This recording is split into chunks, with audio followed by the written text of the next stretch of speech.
돈도 없는 늙은이가 극성맞게 음식해주는 걸로 생색낼 처지는 아니지 않아요? 며느리의 차가운 모욕이 칼처럼 꽂힌 그날 밤, 이른둘 어머니는 대답 대신 조용히 앞치마를 벗었습니다. 추석 당일 처가 식구 20명 밥상을 차리라는 아들의 통보가 떨어진 순간이었죠. 50년간 가족을 위해 희생해온 그녀가 낡은 가방 하나만 들고 사라졌어요. 아들 부부는 꿈에도 몰랐습니다. 자신들이 무시했던 어머니의 그 낡은 가방 안에 오만했던 자신들의 세상을 송두리째 무너뜨릴 거대한 비밀이 잠들어 있다는 것을요. 이제 한없이 순했던 늙은 어머니의 가장 눈부시고 통쾌한 복수가 시작됩니다. 오늘 이야기 시작하기 전에 구독과 좋아요를 눌러주세요. 그리고 여러분들은 어디서 오늘 이야기를 듣고 있는지 댓글에 공유해주세요. 그럼 이야기 시작하겠습니다. 밤이 깊어가는 부산 항구 근처 낡은 간판이 바람에 삐걱거리는 작은 식당에서 72살 정분이가 칼질을 하고 있었습니다. 그녀의 손목에는 파스가 붙어 있고 허리에는 찜질팩이 둘러져 있었죠. 마지막 손님들이 테이블에 앉아 밥을 먹고 있었습니다. 항구에서 일하는 사람들이었죠. 거친 손으로 숟가락을 들고 있는 모습이 정겹게 보였습니다. 사장님, 오늘도 김치찌개 끝내주네요. 그래요? 고맙습니다. 더 드실 거 있으면 말씀하세요. 분이는 미소를 지으며 대답했습니다. 이런 말 한마디가 하루의 피로를 씻어주곤 했죠. 손님들이 계산을 마치고 하나둘 자리를 떠나기 시작했습니다. 마지막 손님이 나가자 식당은 고요해졌죠. 분이는 칼을 내려놓고 깊은 한숨을 내쉬었습니다. 바닷바람이 창문을 흔들며 들어왔습니다. 차가운 바람이 얼굴을 스쳤지만 익숙했죠. 30년 넘게 이 자리에서 일해왔으니까요. 분이는 허리를 펴려 했지만 찌릿한 아픔에 얼굴을 찡그렸습니다. 나이가 들어가니 몸 곳곳이 아팠죠. 그래도 일은 해야 했습니다. 아이고, 언제까지 이렇게 살아야 하나. 혼잣말을 하며 그릇을 정리하기 시작했습니다. 찬물이 손을 시렸지만 익숙한 일이었죠. 매일 반복되는 일상이었습니다. 식당 곳곳에는 세월의 흔적이 가득했습니다. 벽지는 누렇게 변색되었고 테이블은 여기저기 흠집이 났죠. 하지만 분이에게는 소중한 터전이었습니다. 냉장고에서 내일 쓸 재료들을 확인했습니다. 배추김치, 멸치, 두부, 돼지고기 모두 신선했죠. 손님들에게 좋은 음식을 해드리는 것이 그녀의 자부심이었습니다. 설거지를 마친 분이는 낡은 의자에 주저앉았습니다. 다리가 무겁고 어깨도 결렸죠. 하루 종일 서서 일하는 것이 이제는 버거웠습니다. 창밖으로 항구의 불빛이 보였습니다. 컨테이너들이 줄지어 서 있고 크레인이 하늘을 찌르고 있었죠. 이 풍경을 바라본 지도 얼마나 오래되었는지 모릅니다. 분이는 시계를 바라봤습니다. 벌써 밤 11시가 넘었죠. 아침 5시에는 시장에 가서 재료를 사야 했습니다. 충분한 잠을 잘 수 없겠지만 어쩔 수 없었죠. 그때 휴대폰이 울렸습니다. 화면에는 아들 준호의 이름이 떠 있었죠. 분이의 얼굴에 미소가 번졌습니다. 여보세요, 준호야? 엄마, 안녕하세요. 내일 지연이랑 같이 갈게요. 그래. 언제 올 거니? 오후쯤 갈게요. 반찬 좀 준비해 주세요. 알았다. 뭐 먹고 싶은 거 있니? 아, 그냥 평소처럼 해주세요. 엄마가 해주시는 거면 뭐든 좋아요. 아들의 목소리에서 따뜻함이 느껴졌습니다. 분이는 마음이 흐뭇해졌죠. 그래, 맛있는 거 해줄게. 조심히 와라. 네, 그럼 내일 봐요. 일찍 주무세요. 전화가 끊어졌습니다. 분이는 휴대폰을 내려다보며 작은 미소를 지었죠. 아들이 찾아온다니 기뻤습니다.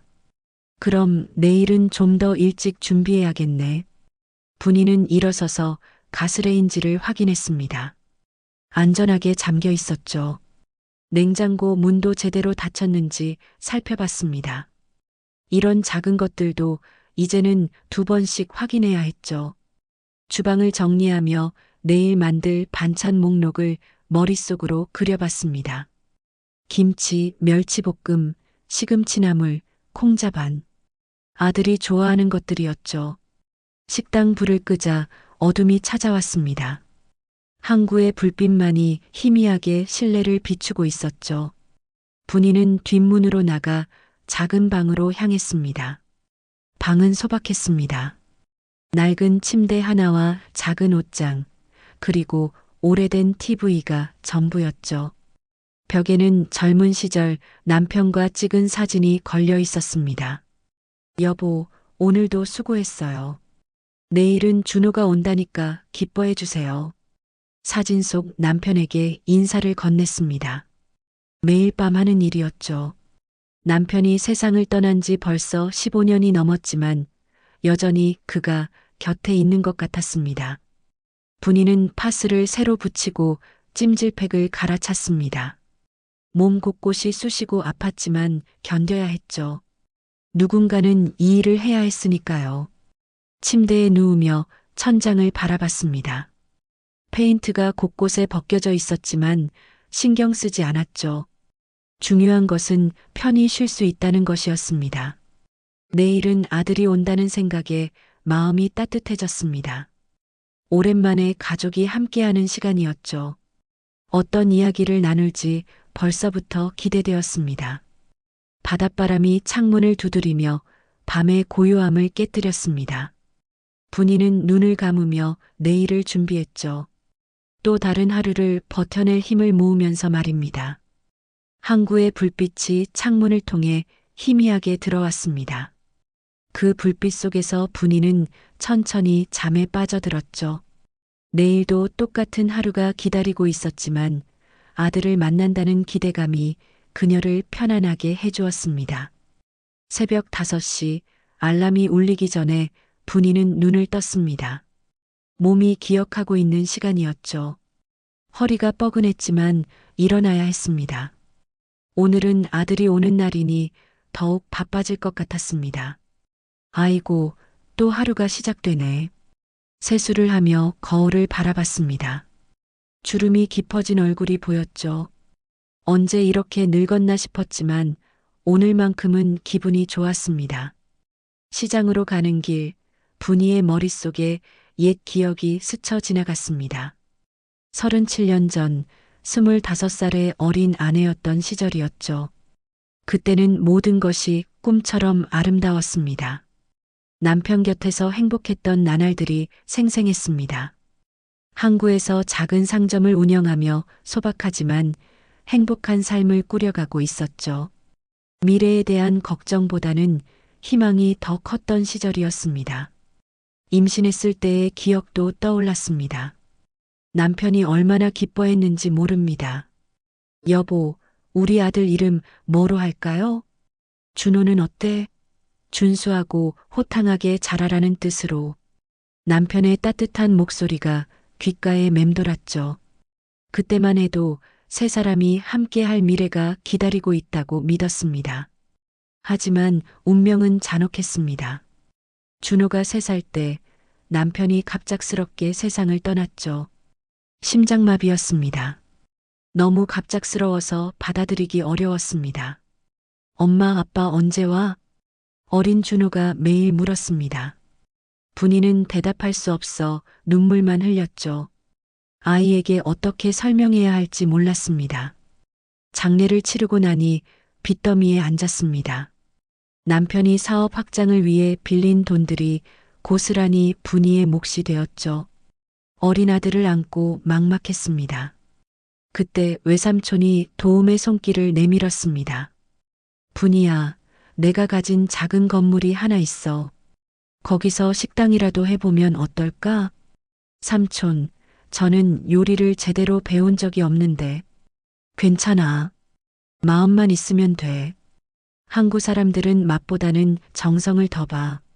항구 근처의 낡은 건물이었지만 분이에게는 희망이었습니다. 그렇게 식당을 시작하게 되었죠. 처음에는 모든 것이 서투르고 힘들었습니다.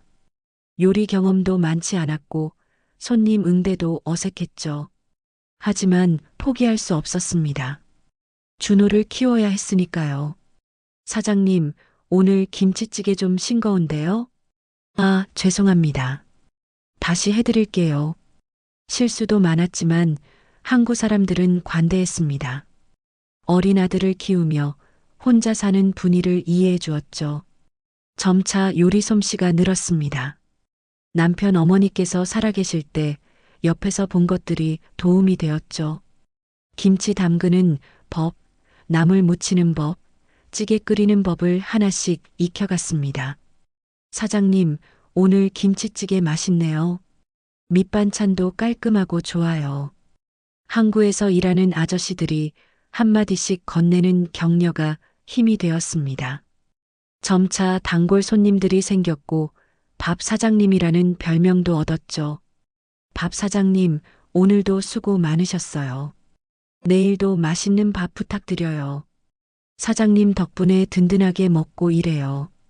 상인들의 인사가 따뜻했습니다. 분이는 이들에게 인정받는 것이 자랑스러웠죠. 자신도 사회에 쓸모 있는 사람이라는 생각이 들었습니다. 하지만 준호가 자라면서 상황이 달라졌습니다. 중학생이 된 아들은 어머니의 직업을 부끄러워하기 시작했죠. 엄마, 친구들한테 우리 집 가게 얘기하지 마요. 왜 그래, 준호야? 엄마가 열심히 일해서 너를 키우는 건데. 그냥요. 창피해요. 다른 애들 엄마는 회사 다니거든요. 아들의 말에 가슴이 아팠습니다. 자신이 자랑스럽다고 생각했던 일이 아들에게는 부끄러운 일이었던 거죠.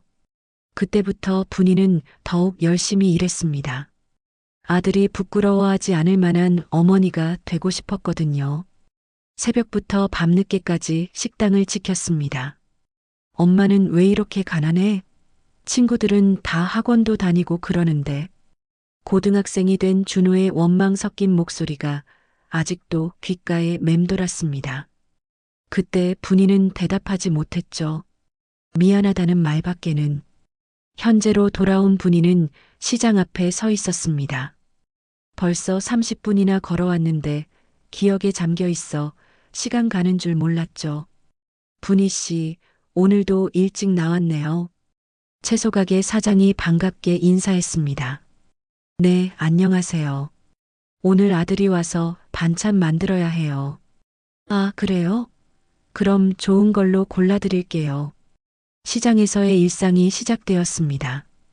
분이는 하나하나 직접 보고 만져가며 재료를 골랐죠. 손님들에게 좋은 음식을 해드리고 싶었으니까요. 이것도 주세요. 아, 그리고 저것도요. 장바구니가 점점 무거워졌습니다. 예전 같으면 거뜬했을 텐데 이제는 힘이 붙였죠. 시장 상인들과 정을 나누며 외상값도 정리했습니다. 서로 믿고 지내는 사이라 돈 걱정은 없었죠. 분희 씨는 정말 성실해. 약속은 꼭 지키고. 그래야죠. 서로 믿고 지내야 장사가 되는 거 아니겠어요? 분희의 삶은 여전히 검소했습니다. 필요한 것만 사고 낭비하는 것은 없었죠. 그렇게 30년을 살아왔습니다. 식당으로 돌아오는 길, 분이는 항구를 바라봤습니다. 변함없는 풍경이었죠. 자신의 삶처럼 단조롭지만 꾸준했습니다. 오늘은 아들이 온다는 생각에 발걸음이 가벼웠습니다. 오랜만에 가족이 함께하는 시간이었죠. 분이는 마음속으로 준호가 좋아할 메뉴를 생각해 봤습니다. 오후 3시 분이는 큰 보자기에 반찬통들을 정성스럽게 쌌습니다. 김치, 멸치볶음, 시금치나물, 콩자반까지 아들이 좋아하는 것들로 가득 채웠죠. 이 정도면 일주일은 먹겠네. 혼잣말을 하며 보자기 매듭을 단단히 묶었습니다. 무거웠지만 마음은 가벼웠죠. 아들을 만난다는 기대감으로 가득했습니다. 버스를 2번 갈아타고 도착한 아들의 집. 신축 아파트 단지였습니다. 분이는 늘 이곳에 올 때마다 신기했죠. 깔끔하고 현대적인 건물들이 즐비했습니다. 이렇게 좋은 곳에 살다니. 우리 준호가 참 잘됐어. 엘리베이터를 타고 15층까지 올라갔습니다. 초인종을 누르자 며느리 지연이 문을 열었죠. 어머니, 오셨어요? 응, 반찬 좀 해왔다. 지연은 새 옷을 입고 있었습니다. 값이 꽤 나 보이는 원피스였죠. 목걸이와 귀걸이도 반짝거렸습니다. 화장도 평소보다 진하게 한 것 같았습니다. 거실로 들어서자 분이는 눈을 크게 떴습니다. 소파 위에 쇼핑백들이 가득했죠. 유명 브랜드 로고가 박힌 것들이었습니다. 지연아, 쇼핑 많이 했네? 아, 네. 요즘 세일하는 게 많아서 좀 샀어요. 거실은 모던한 인테리어로 꾸며져 있었습니다. 큰 TV와 고급 소파, 그리고 곳곳에 놓인 장식품들이 눈에 띄었죠. 분이가 사는 곳과는 천지 차이였습니다. 지연은 거울 앞에서 포즈를 취하며 자신의 모습을 확인했습니다. 새 옷이 잘 어울리는지 보고 있는 것 같았죠. 이 옷 어때요, 어머니? 오늘 처음 입어봐요. 예쁘다. 잘 어울린다. 그죠? 좀 비싸긴 했지만 마음에 들어요. 소파에서는 준호가 누워 휴대폰을 보고 있었습니다. 화면에는 빨간색과 초록색 숫자들이 움직이고 있었죠. 집중해서 보는 표정이었습니다. 준호야, 뭐 보고 있니? 아, 엄마 오셨어요? 주식 보고 있어요. 주식? 그게 뭐니? 돈 투자하는 거예요. 잘하면 돈이 불어나죠. 준호는 화면을 가리키며 설명했습니다. 하지만 분이에게는 이해하기 어려운 내용이었죠. 아, 그렇구나. 조심해야 하는 거 아니니? 괜찮아요, 엄마. 요즘 다들 해요. 은행에 넣어봤자 이자도 얼마 안 되거든요. 분이는 주방으로 가서 반찬들을 냉장고에 넣기 시작했습니다. 냉장고 안은 이미 음식들로 가득했죠. 비싼 것들이 많이 보였습니다. 수입 과일, 고급 치즈, 값비싼 육류들이 눈에 띄었습니다. 이미 음식이 많네? 이것들 다 먹을 수 있겠니? 어머니가 해주신 게 제일 맛있어요. 집에서 사온 건 그냥 간단히 먹는 거고요. 지연이 뒤따라와서 말했습니다. 하지만 표정에서는 감사함보다는 당연하다는 느낌이 들었죠. 그런데 어머니, 부탁이 하나 있어요. 뭔데? 어머니가 시장 물가를 잘 아시잖아요. 우리 대신 장도 좀 봐주시면 안 될까요? 분이는 손을 멈췄습니다. 갑작스러운 부탁이었죠. 장을 봐달라고? 네, 저희는 뭐가 좋은 건지 잘 몰라서요. 어머니는 경험이 많으시니까 훨씬 잘 고르실 거예요. 지연의 목소리에는 애교가 섞여 있었습니다. 하지만 분이는 뭔가 이상한 느낌을 받았죠. 그래도 너희가 직접 보는 게 좋지 않을까? 아이, 어머니가 해주시면 훨씬 좋을 텐데요. 저희는 바쁘기도 하고요. 거실로 나오자 준호가 전화를 받고 있었습니다. 네, 맞아요. 수익률이 그 정도라고요? 정말이에요? 그럼 좀 더 투자해 볼게요. 통화를 마친 준호가 흥미진진한 표정을 지었습니다. 뭔가 좋은 소식을 들은 것 같았죠. 뭔 전화였니? 투자 상담이에요. 좋은 상품이 나왔다고 하네요. 수익률도 괜찮고요. 조심해라, 준호야. 돈 일은 신중해야 해. 엄마, 요즘 세상이 어떤데요? 그냥 저축만 하면 물가 상승률도 못 따라가요. 돈을 불려야 살아요. 준호의 말투에는 확신이 가득했습니다. 분이는 걱정스러웠지만 더 이상 말하지 않았죠. 지연이 또다시 거울 앞에 서서 새 액세서리를 착용해 보고 있었습니다. 이 목걸이 어때요, 어머니? 오늘 산 거예요. 예쁘다. 비쌌겠네. 좀 비싸긴 했지만 투자라고 생각해요. 좋은 걸 사야 오래 쓰죠. 분이는 고개를 끄덕였습니다. 하지만 마음 한편으로는 이해할 수 없었죠. 자신은 평생 그런 것들과는 거리가 멀었으니까요. 어머니, 차 한 잔 드릴게요. 지연이 비싼 찻잔에 차를 따라 주었습니다. 찻잔도 새로 산 것 같았죠. 금태가 둘러진 고급스러운 디자인이었습니다. 고맙다. 차를 마시며 분이는 아들 부부를 바라봤습니다. 행복해 보였지만 뭔가 불안정한 느낌도 들었죠.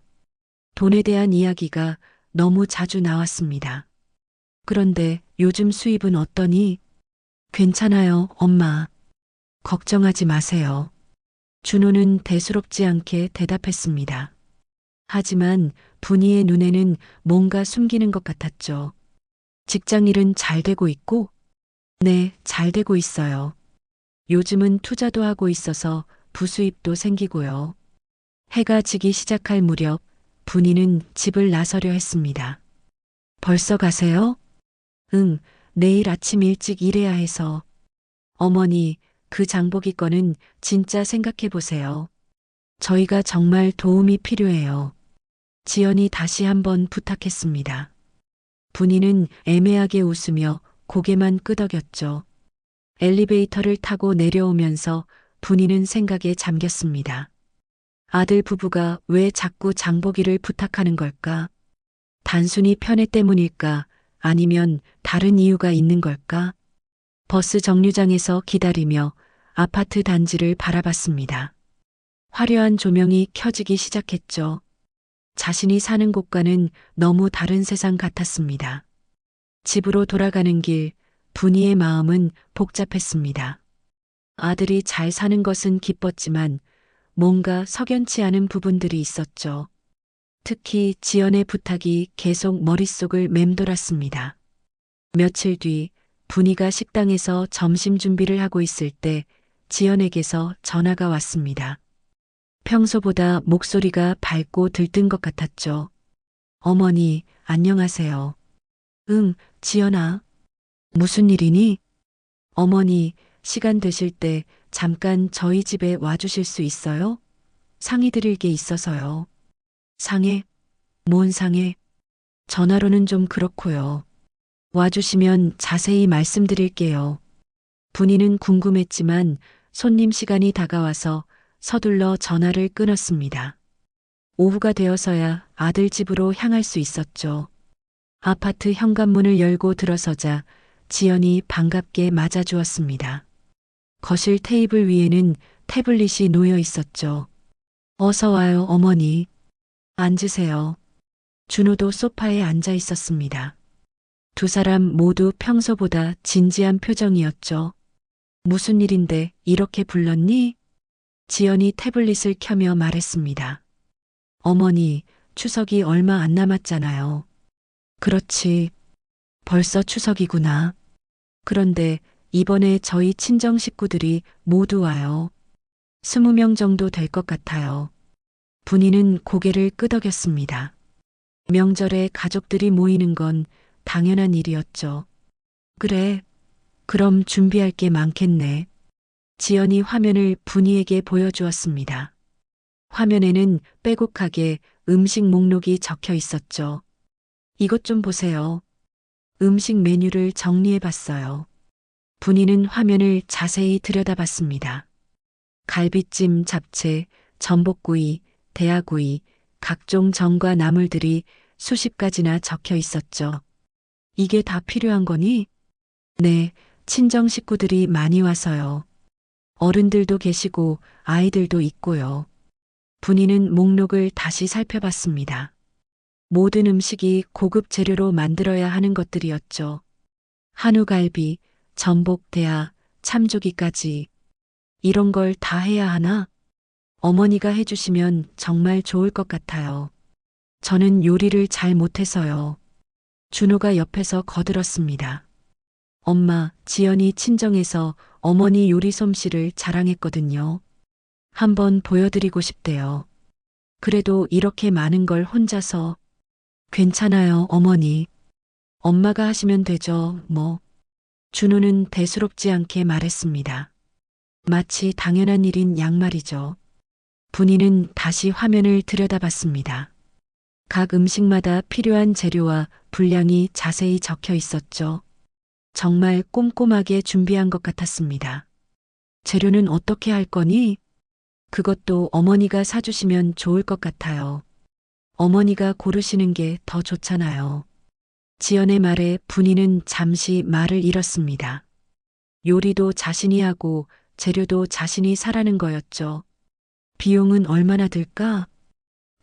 좀 들 것 같긴 해요. 하지만 1년에 한 번 있는 명절인데요. 분이는 머릿속으로 대략 계산해 봤습니다. 이런 고급 재료들로 20명분을 준비하려면 상당한 돈이 들 것 같았죠. 준호야, 너는 어떻게 생각하니? 엄마가 해주시면 좋죠. 엄마 요리가 제일 맛있는데요. 두 사람 모두 분이가 당연히 해줄 거라는 표정이었습니다. 마치 선택의 여지가 없다는 듯이 말이죠. 언제까지 준비해야 하는데? 추석 당일 오전까지요. 친척들이 오전에 도착할 예정이에요. 분이는 한숨을 내쉬었습니다. 시간도 촉박했고 준비할 것도 많았죠. 어머니, 정말 부탁드려요. 저희가 할 수 있으면 좋겠지만 솜씨가 어머니만 못해서요. 지연이 애원하는 목소리로 말했습니다. 그래도 이렇게 많은 걸 혼자서 하기엔 힘드시면 일부는 저희가 도와드릴게요. 하지만 준호의 말에는 별로 도와줄 것 같지 않은 뉘앙스가 있었습니다. 분이는 화면의 목록을 다시 한번 쭉 훑어봤습니다. 정말 많은 요리들이었죠. 며칠은 꼬박 매달려야 할 것 같았습니다. 재료비는 얼마나 들지 계산해 봤니? 대충 200만 원 정도 될 것 같아요. 200만 원? 분이는 깜짝 놀랐습니다. 자신이 한 달 동안 식당에서 버는 돈과 비슷한 금액이었죠. 좀 비싸긴 하지만 좋은 재료로 해야 맛있잖아요. 지연의 말에 분이는 말문이 막혔습니다. 200만 원이라는 돈이 두 사람에게는 별것 아닌 것 같았죠. 어머니, 어떠세요? 해주실 수 있죠? 분이는 얼굴을 굳혔지만 결국 고개를 끄덕였습니다. 아들과 며느리의 부탁을 거절하기 어려웠죠. 알았다. 해줄게. 정말요? 고마워요, 어머니. 지연이 기뻐하며 손뼉을 쳤습니다. 그럼 내일부터 재료 준비하러 가야겠네. 네, 부탁드려요. 정말 고마워요. 분이는 집으로 돌아가는 길에 내내 생각에 잠겨 있었습니다. 200만 원이라는 거금을 들여서 20명분의 요리를 혼자 준비해야 한다니. 막막했지만 이미 약속한 일이었죠. 그날 밤 분이는 침대에 누워 천장을 바라보며 한숨을 내쉬었습니다. 내일부터 시작될 일들을 생각하니 벌써 피곤했죠. 하지만 가족을 위한 일이라는 생각으로 마음을 다잡았습니다. 다음 날 새벽 분이는 평소보다 더 일찍 일어났습니다. 오늘은 명절 요리 재료를 사러 부산 국제시장에 가야 했죠. 지연이 준 목록을 다시 한번 확인했습니다. 한우갈비 3kg, 전복 20개, 참조기 5마리, 대하 2kg. 읽을수록 한숨이 나왔습니다. 평생 이렇게 비싼 재료들을 한 번에 사본 적이 없었죠. 국제시장에 도착하자 활기찬 상인들의 목소리가 들려왔습니다. 분이는 큰 카트를 끌고 첫 번째 목적지인 정육점으로 향했죠.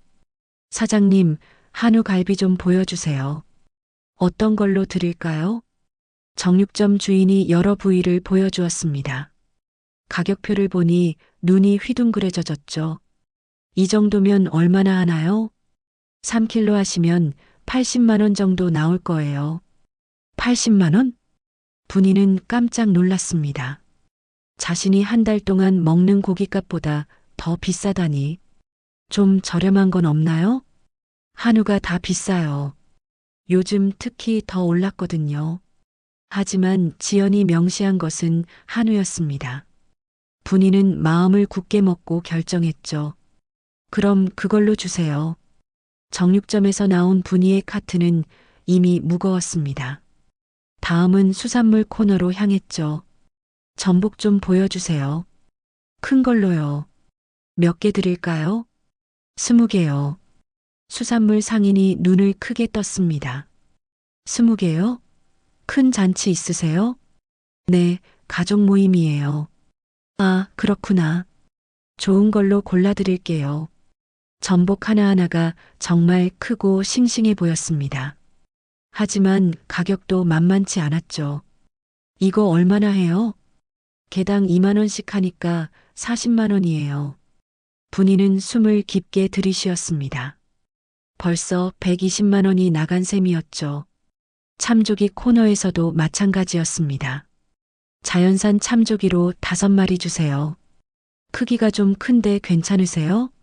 네, 큰 걸로 주세요. 참조기들이 정말 크고 맛있어 보였습니다. 하지만 가격표를 보니 또 한 번 놀랐죠.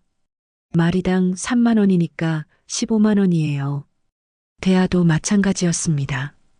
크고 싱싱한 대하들이 2kg에 40만 원이었죠. 사장님, 정말 큰 잔치 하시나 봐요. 이렇게 좋은 것들만 고르시네. 수산물 상인이 감탄했습니다. 가족들이 와서요. 좋은 걸 해주고 싶어서. 그러게요. 가족이 제일 소중하죠. 채소 코너에서도 최고급으로만 골랐습니다. 도라지, 고사리, 시금치, 무, 당근까지 모두 크고 싱싱한 것들이었죠. 이 도라지 정말 좋네요. 산에서 직접 캔 거예요. 얼마예요? 1kg에 5만 원이에요. 평소 같으면 상상도 못할 가격이었지만 오늘은 달랐습니다. 분이는 그냥 샀죠. 각종 양념과 기름, 밀가루, 계란까지 사고 나니 카트가 가득 찼습니다. 무거워서 끌기도 힘들 정도였죠. 마지막으로 계산대에 섰습니다. 계산기 소리가 끝없이 들렸죠. 총 250만 원 나왔습니다. 분이는 심장이 쿵 내려앉는 것을 느꼈습니다. 예상보다 50만 원이나 더 나온 거였죠. 250만 원요? 네, 맞습니다. 현금으로 하시나요? 분이는 지갑을 열었습니다. 평생 모은 돈 중 상당 부분이 들어 있었죠. 손이 떨렸지만 돈을 꺼내야 했습니다. 현금으로 할게요. 돈을 건네주며 분이는 마음이 무거웠습니다.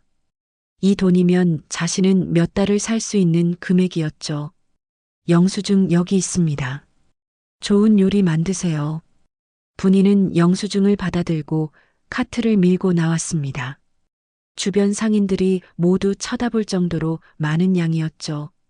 분이 씨, 이게 뭐예요? 대박이네. 평소 알고 지내던 상인이 놀라며 말했습니다. 명절 준비예요. 이 정도면 몇십 명은 먹겠는데요? 20명 정도 와요. 어머, 그럼 정말 푸짐하겠네요. 부러워요. 하지만 분이의 마음은 전혀 부럽지 않았습니다. 오히려 걱정이 앞섰죠. 택시를 타고 집으로 돌아가는 길, 분이는 영수증을 다시 봤습니다. 250만 원이라는 숫자가 선명했죠. 아저씨, 이 돈이면 뭘 할 수 있을까요? 택시기사가 룸미러로 분이를 바라봤습니다. 250만 원이면 꽤 큰 돈인데요. 여행도 갈 수 있고 용돈도 오래 쓸 수 있죠. 분이는 고개를 끄덕였습니다. 정말 큰 돈이었죠. 하지만 이미 써버린 돈이었습니다. 집에 도착해서 재료들을 정리하며 분이는 한숨을 내쉬었습니다. 이제 시작이었죠. 이 모든 재료로 20명분의 음식을 만들어야 했습니다. 이제 정말 시작이구나. 분이는 소매를 걷어 올렸습니다. 할 수 있는 건 최선을 다하는 것뿐이었죠. 가족을 위한 일이라는 마음으로 자신을 다독였습니다. 그날 밤 분이는 식당 뒷방에 앉아 영수증을 다시 한번 들여다봤습니다. 250만 원. 자신의 한 달 수입을 훨씬 넘는 금액이었죠. 손이 떨렸지만 이미 돌이킬 수 없는 일이었습니다. 이렇게까지 해야 하나? 혼잣말을 하며 고개를 저었습니다. 하지만 아들과 며느리의 부탁을 거절할 수는 없었죠. 다음 날부터 분이는 새벽같이 일어나 요리 준비에 매달렸습니다. 갈비를 양념에 재우고 전복을 손질하고 각종 나물을 다듬는 일이 끝이 없었죠. 어머니, 준비 잘 되고 있어요? 지연이 전화를 걸어 확인했습니다. 응, 열심히 하고 있어. 정말 고마워요. 친정 식구들이 정말 기대하고 있어요. 전화를 끊고 나서 분이는 다시 일에 몰두했습니다. 손목과 어깨가 아팠지만 참아야 했죠. 사흘째 되던 날 분이는 몸살이 났습니다. 너무 무리를 한 탓이었죠. 그래도 멈출 수는 없었습니다. 조금만 더 하면 끝이야. 스스로를 다독이며 계속 일했습니다. 갈비찜을 끓이고 잡채를 볶고 각종 전을 부치느라 온종일 주방에서 보냈죠. 명절 전날 밤 거의 모든 준비가 끝났습니다. 냉장고와 냉동고는 음식들로 가득 찼죠. 분이는 지친 몸을 이끌고 의자에 앉았습니다. 그때 문득 이상한 생각이 들었습니다. 자신은 왜 항상 이런 식으로 살고 있을까? 남들을 위해서만 희생하고 있는 건 아닐까? 나는 언제 내 인생을 살아봤나? 깊은 한숨과 함께 오래된 기억들이 떠올랐습니다. 남편을 잃고 혼자 아들을 키우며 살아온 세월들. 항상 남을 위해 살았던 것 같았죠. 분이는 낡은 서랍을 열었습니다. 그 안에는 오래전 외삼촌이 준 봉투 하나가 있었죠. 평생 간직해온 비밀이었습니다. 봉투를 열어보니 등기권리증과 함께 외삼촌의 편지가 들어 있었습니다. 수년 전 돌아가시기 전에 써주신 것이었죠. 분이야, 너 혼자 고생했으니 이 건물을 내 명의로 남긴다. 항구 쪽에 있는 건물인데 나중에 값어치가 올라갈 거다. 아들한테는 아직 말하지 마라. 철없을 때 탕진할까봐 걱정된다. 분이는 편지를 읽으며 눈물이 났습니다. 외삼촌의 따뜻한 마음이 느껴졌죠. 그 건물은 지금 상당한 가치를 가지고 있었습니다. 삼촌, 저는 언제까지 이렇게 살아야 하나요? 사진 속 외삼촌에게 말을 걸었습니다. 대답은 없었지만 마음이 조금 편해졌죠. 분이는 결심했습니다. 이번만큼은 다르게 행동해 보자고. 항상 남을 위해서만 살았는데 이제는 자신을 위해서도 살아보자고. 밤이 깊어갈 무렵 분이는 낡은 가방을 꺼냈습니다. 그리고 필요한 옷 몇 벌과 그 소중한 봉투를 챙겼죠. 이제 정말 결정할 때가 됐구나. 가방을 메고 거울을 봤습니다. 늙고 지친 얼굴이 보였지만 눈빛만은 예전과 달랐죠. 뭔가 결연한 의지가 느껴졌습니다. 식당을 나서기 전에 마지막으로 둘러봤습니다. 30년 넘게 자신의 삶터였던 곳이었죠. 하지만 이제는 떠날 때가 온 것 같았습니다. 안녕, 내 식당아. 고마웠어. 문을 잠그고 항구를 따라 걸어 나갔습니다. 밤바다의 찬 바람이 얼굴을 스쳤지만 상쾌했죠. 오랜만에 느끼는 자유로움이었습니다. 걸어가면서 분이는 내일을 생각했습니다. 아들과 며느리가 어떤 반응을 보일지 뻔했죠. 하지만 이번만큼은 흔들리지 않으려고 마음먹었습니다. 이제 내 인생을 살아보자. 발걸음이 가벼워졌습니다. 비록 70이 넘은 나이지만 아직 늦지 않았다고 생각했죠. 항구의 불빛들이 분이의 뒷모습을 비춰주었습니다. 그녀는 새로운 시작을 향해 걸어가고 있었죠. 오랫동안 숨겨두었던 비밀과 함께 말입니다. 택시를 잡아 타며 분이는 기사에게 말했습니다. 해운대 마린시티로 가주세요. 네, 알겠습니다. 창밖으로 스쳐 지나가는 야경을 바라보며 분이는 작은 미소를 지었습니다. 내일부터는 완전히 다른 삶이 시작될 것 같았죠. 그 순간 휴대폰을 꺼내 전원을 껐습니다. 적어도 며칠간은 누구와도 연락하고 싶지 않았거든요. 진정한 자유를 만끽하고 싶었습니다. 이제 시작이야. 분이의 목소리에는 오랜만에 활기가 돌았습니다. 새로운 삶을 향한 기대감으로 가득 차 있었죠. 명절 당일 오전, 준호와 지연의 집은 분주했습니다. 지연은 새 한복을 입고 마지막 화장을 하고 있었죠. 거실에는 선물 포장지와 과일 상자들이 놓여 있었습니다. 여보, 친정 식구들 몇 시에 온다고 했지? 11시쯤 올 거래. 아직 시간 좀 있어. 준호는 양복을 차려입고 넥타이를 매고 있었습니다. 오늘은 처가 어른들을 만나는 중요한 날이었죠. 그런데 엄마는 언제 와?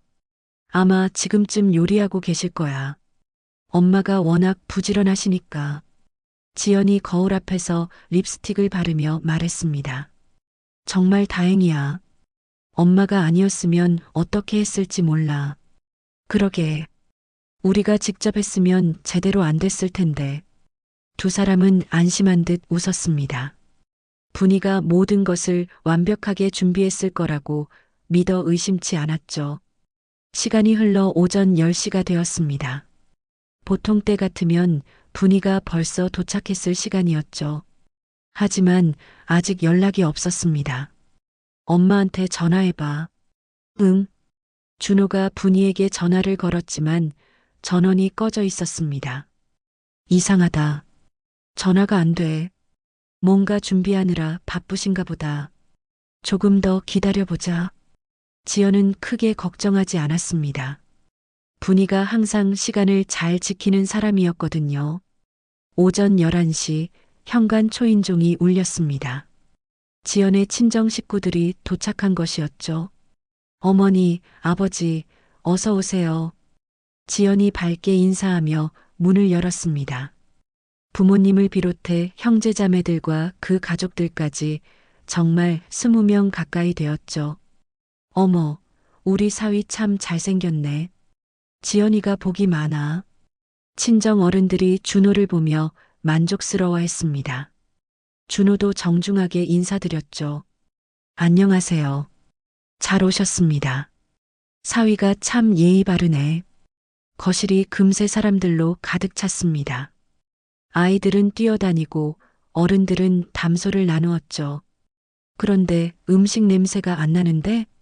지연의 어머니가 의아해하며 말했습니다. 아, 잠시만요. 준비하고 있을 거예요. 지연이 당황하며 주방으로 향했습니다. 하지만 주방은 텅 비어 있었죠. 어떤 음식도 준비되어 있지 않았습니다.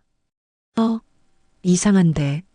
냉장고를 열어봐도 평소와 다름없었습니다. 그제야 지연은 뭔가 잘못되었다는 것을 깨달았죠. 여보, 이리 와봐. 준호를 급히 불러 상황을 설명했습니다. 뭐라고? 아무것도 없다고? 응, 정말 아무것도 없어. 엄마가 안 오신 것 같아. 두 사람의 얼굴이 창백해졌습니다. 20명의 손님을 맞을 준비가 전혀 되어 있지 않았던 거죠. 엄마한테 또 전화해봐. 응. 하지만 여전히 전화는 받지 않았습니다. 거실에서는 친정 식구들이 기다리고 있었습니다. 언제 식사하나? 배고픈데 간단한 거라도 있으면 좋겠네. 어른들의 목소리가 들렸습니다.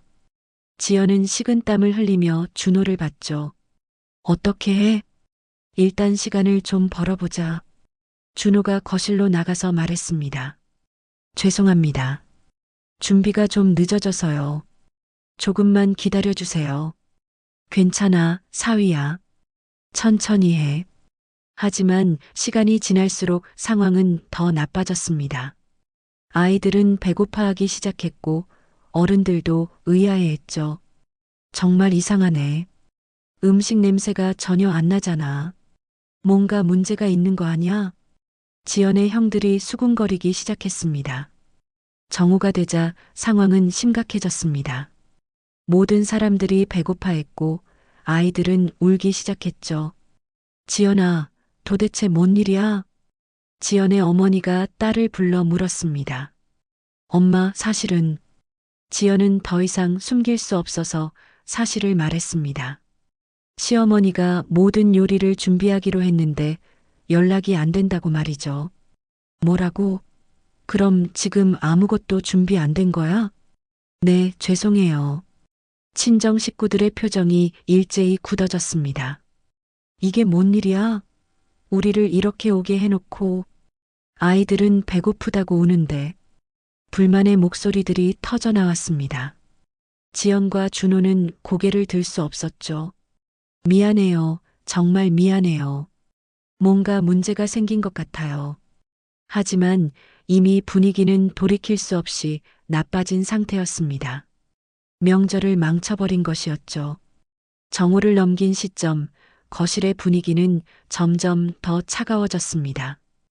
아이들의 울음소리와 어른들의 불만 섞인 목소리가 집안을 가득 메웠죠. 도대체 언제까지 기다려야 하는 거야? 애들이 너무 배고파해서 견딜 수가 없어. 지연의 오빠들이 짜증을 내기 시작했습니다. 준호는 식은땀을 흘리며 상황을 수습하려 했죠. 정말 죄송합니다. 제가 뭔가 해결책을 찾아보겠습니다. 해결책이 뭐가 있어? 이미 시간은 다 지났는데. 그때 현관 초인종이 요란하게 울렸습니다. 모든 사람들이 그쪽을 바라봤죠. 누구지? 지연이 인터폰으로 확인해 보니 배달 기사였습니다. 배달 왔는데요? 배달이요? 우리가 시킨 게 없는데. 김분희님 댁 맞죠? 주문하신 식재료 배달 왔습니다. 지연과 준호는 서로를 바라봤습니다. 김분희, 시어머니 이름이었죠. 문을 열자 배달 기사가 대형 카트를 끌고 서 있었습니다. 카트에는 산더미 같은 포장 상자들이 쌓여 있었죠. 어머나, 이게 뭐야? 친정 식구들도 모두 현관으로 몰려왔습니다. 배달 기사가 목록을 읽어주기 시작했습니다. 한우갈비 3kg, 전복 20개, 참조기 5마리, 대하 2kg, 도라지 1kg. 목록은 끝날 줄 몰랐습니다. 지연이 며칠 전에 준 그 목록과 정확히 일치했죠. 총 금액은 250만 원이고요. 현금 결제로 되어 있네요. 250만 원이요? 준호가 깜짝 놀라 소리쳤습니다. 네, 맞습니다. 이미 현금으로 결제 완료되었고요. 배달 기사는 상자들을 현관에 쌓기 시작했습니다. 정말 엄청난 양이었죠. 지연의 아버지가 상자들을 보며 중얼거렸습니다. 이게 대체 뭔 일이야? 이 많은 걸 언제 요리하라는 거지? 친정 식구들의 목소리에는 당황스러움이 가득했습니다. 배달이 끝나자 현관과 거실이 온통 식재료 상자로 가득 찼습니다. 갈비, 전복 각종 채소들이 포장된 상자들이 산처럼 쌓여 있었죠. 지금 장을 보면 언제 요리해서 언제 먹느냐? 지연의 어머니가 화가 난 목소리로 말했습니다. 정말 어이없네. 이런 식으로 손님을 대접하는 법이 어디 있어? 친정 식구들의 불만이 터져 나왔습니다. 준호는 급히 계좌이체로 배달비를 결제했습니다. 예상치 못한 거액이 나간 셈이었죠. 여보, 이게 도대체 뭔 일이야? 지연이 당황한 목소리로 물었습니다. 엄마가 재료를 사놓고 어디 간 것 같아. 그럼 우리가 이걸 다 요리하라는 거야? 둘 다 요리 경험이 거의 없었습니다. 이런 고급 재료들을 어떻게 다뤄야 할지도 몰랐죠. 거실에서는 친정 식구들의 목소리가 점점 높아졌습니다. 이 집은 대체 뭔 준비를 한 거야?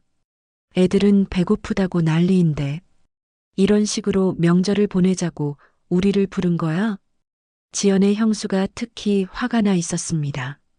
지연아, 이런 식으로 하는 게 아니잖아. 우리도 다른 계획이 있었는데. 정말 죄송해요, 형수님. 이런 일이 생길 줄 몰랐어요. 하지만 사과만으로는 해결될 상황이 아니었습니다. 지연의 아버지가 일어서며 말했습니다.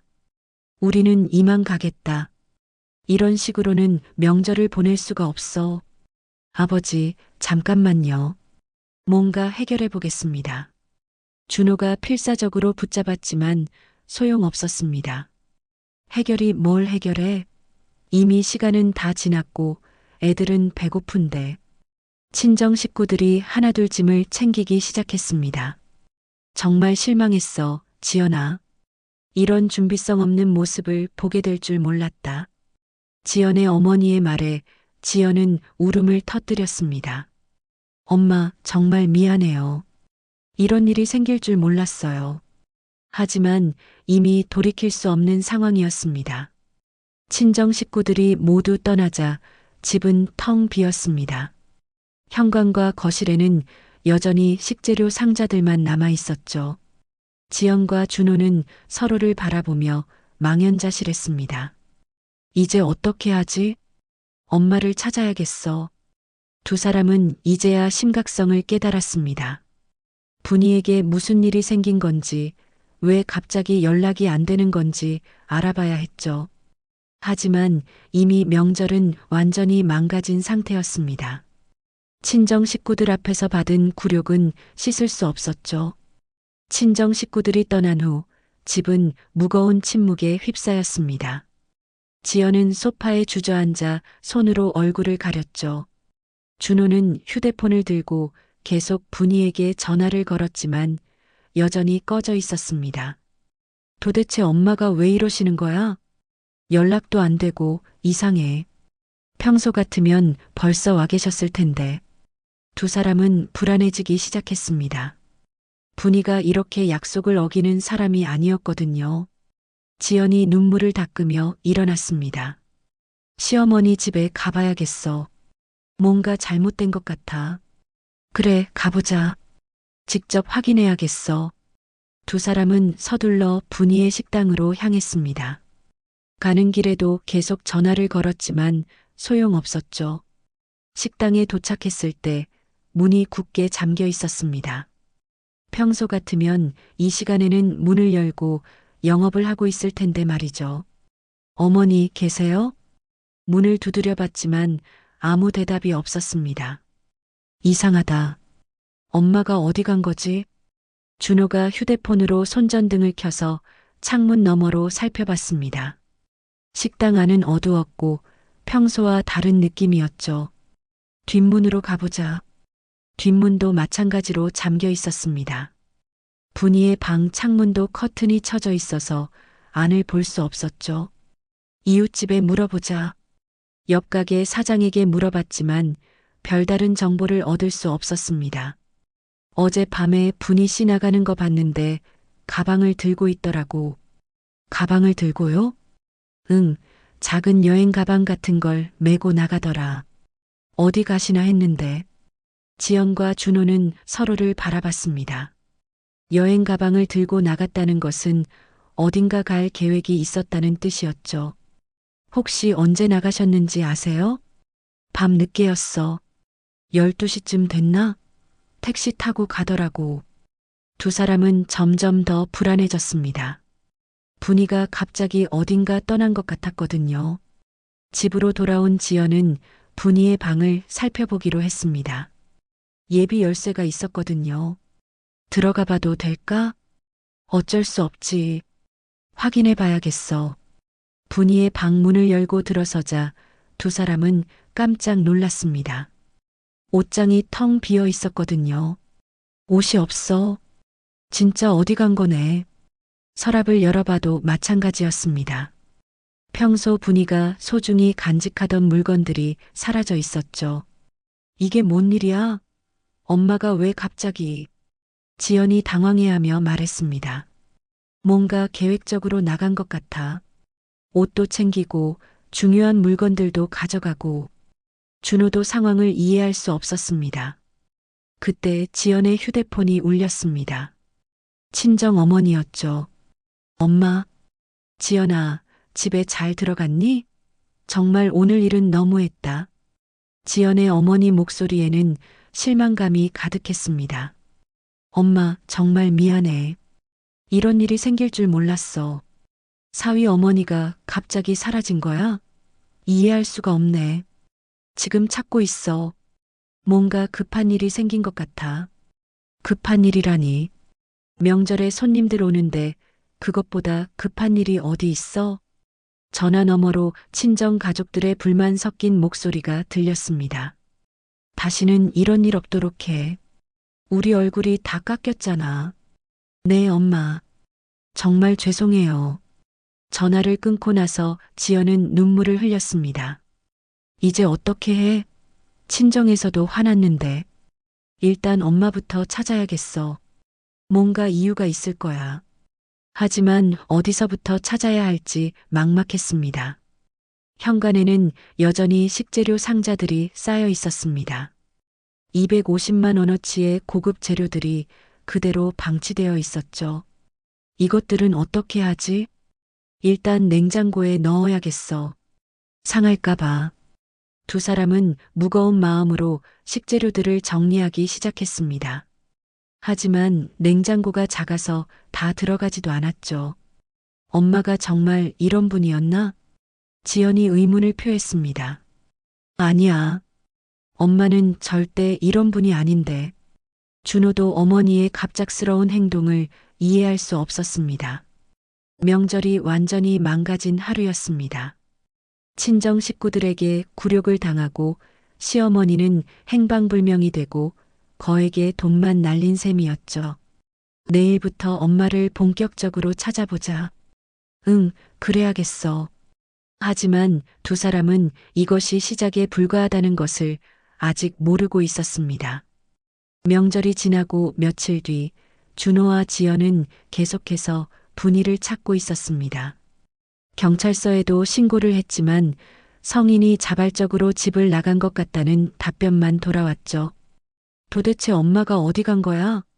준호는 초조해하며 휴대폰을 만지작거렸습니다. 그때 문득 생각이 났죠. 아, 맞다. 가족 위치 공유 앱이 있었지. 몇 달 전에 분이의 안전을 위해 설치했던 앱이었습니다. 평소에는 사용하지 않았지만 이런 상황에서는 유용할 것 같았죠. 그런 게 있었어? 응, 엄마 핸드폰에 깔아놨어. 혹시 모를 상황에 대비해서 준호가 앱을 실행시켰습니다. 로딩이 끝나자 지도가 나타났죠. 분이의 마지막 위치가 표시되어 있었습니다.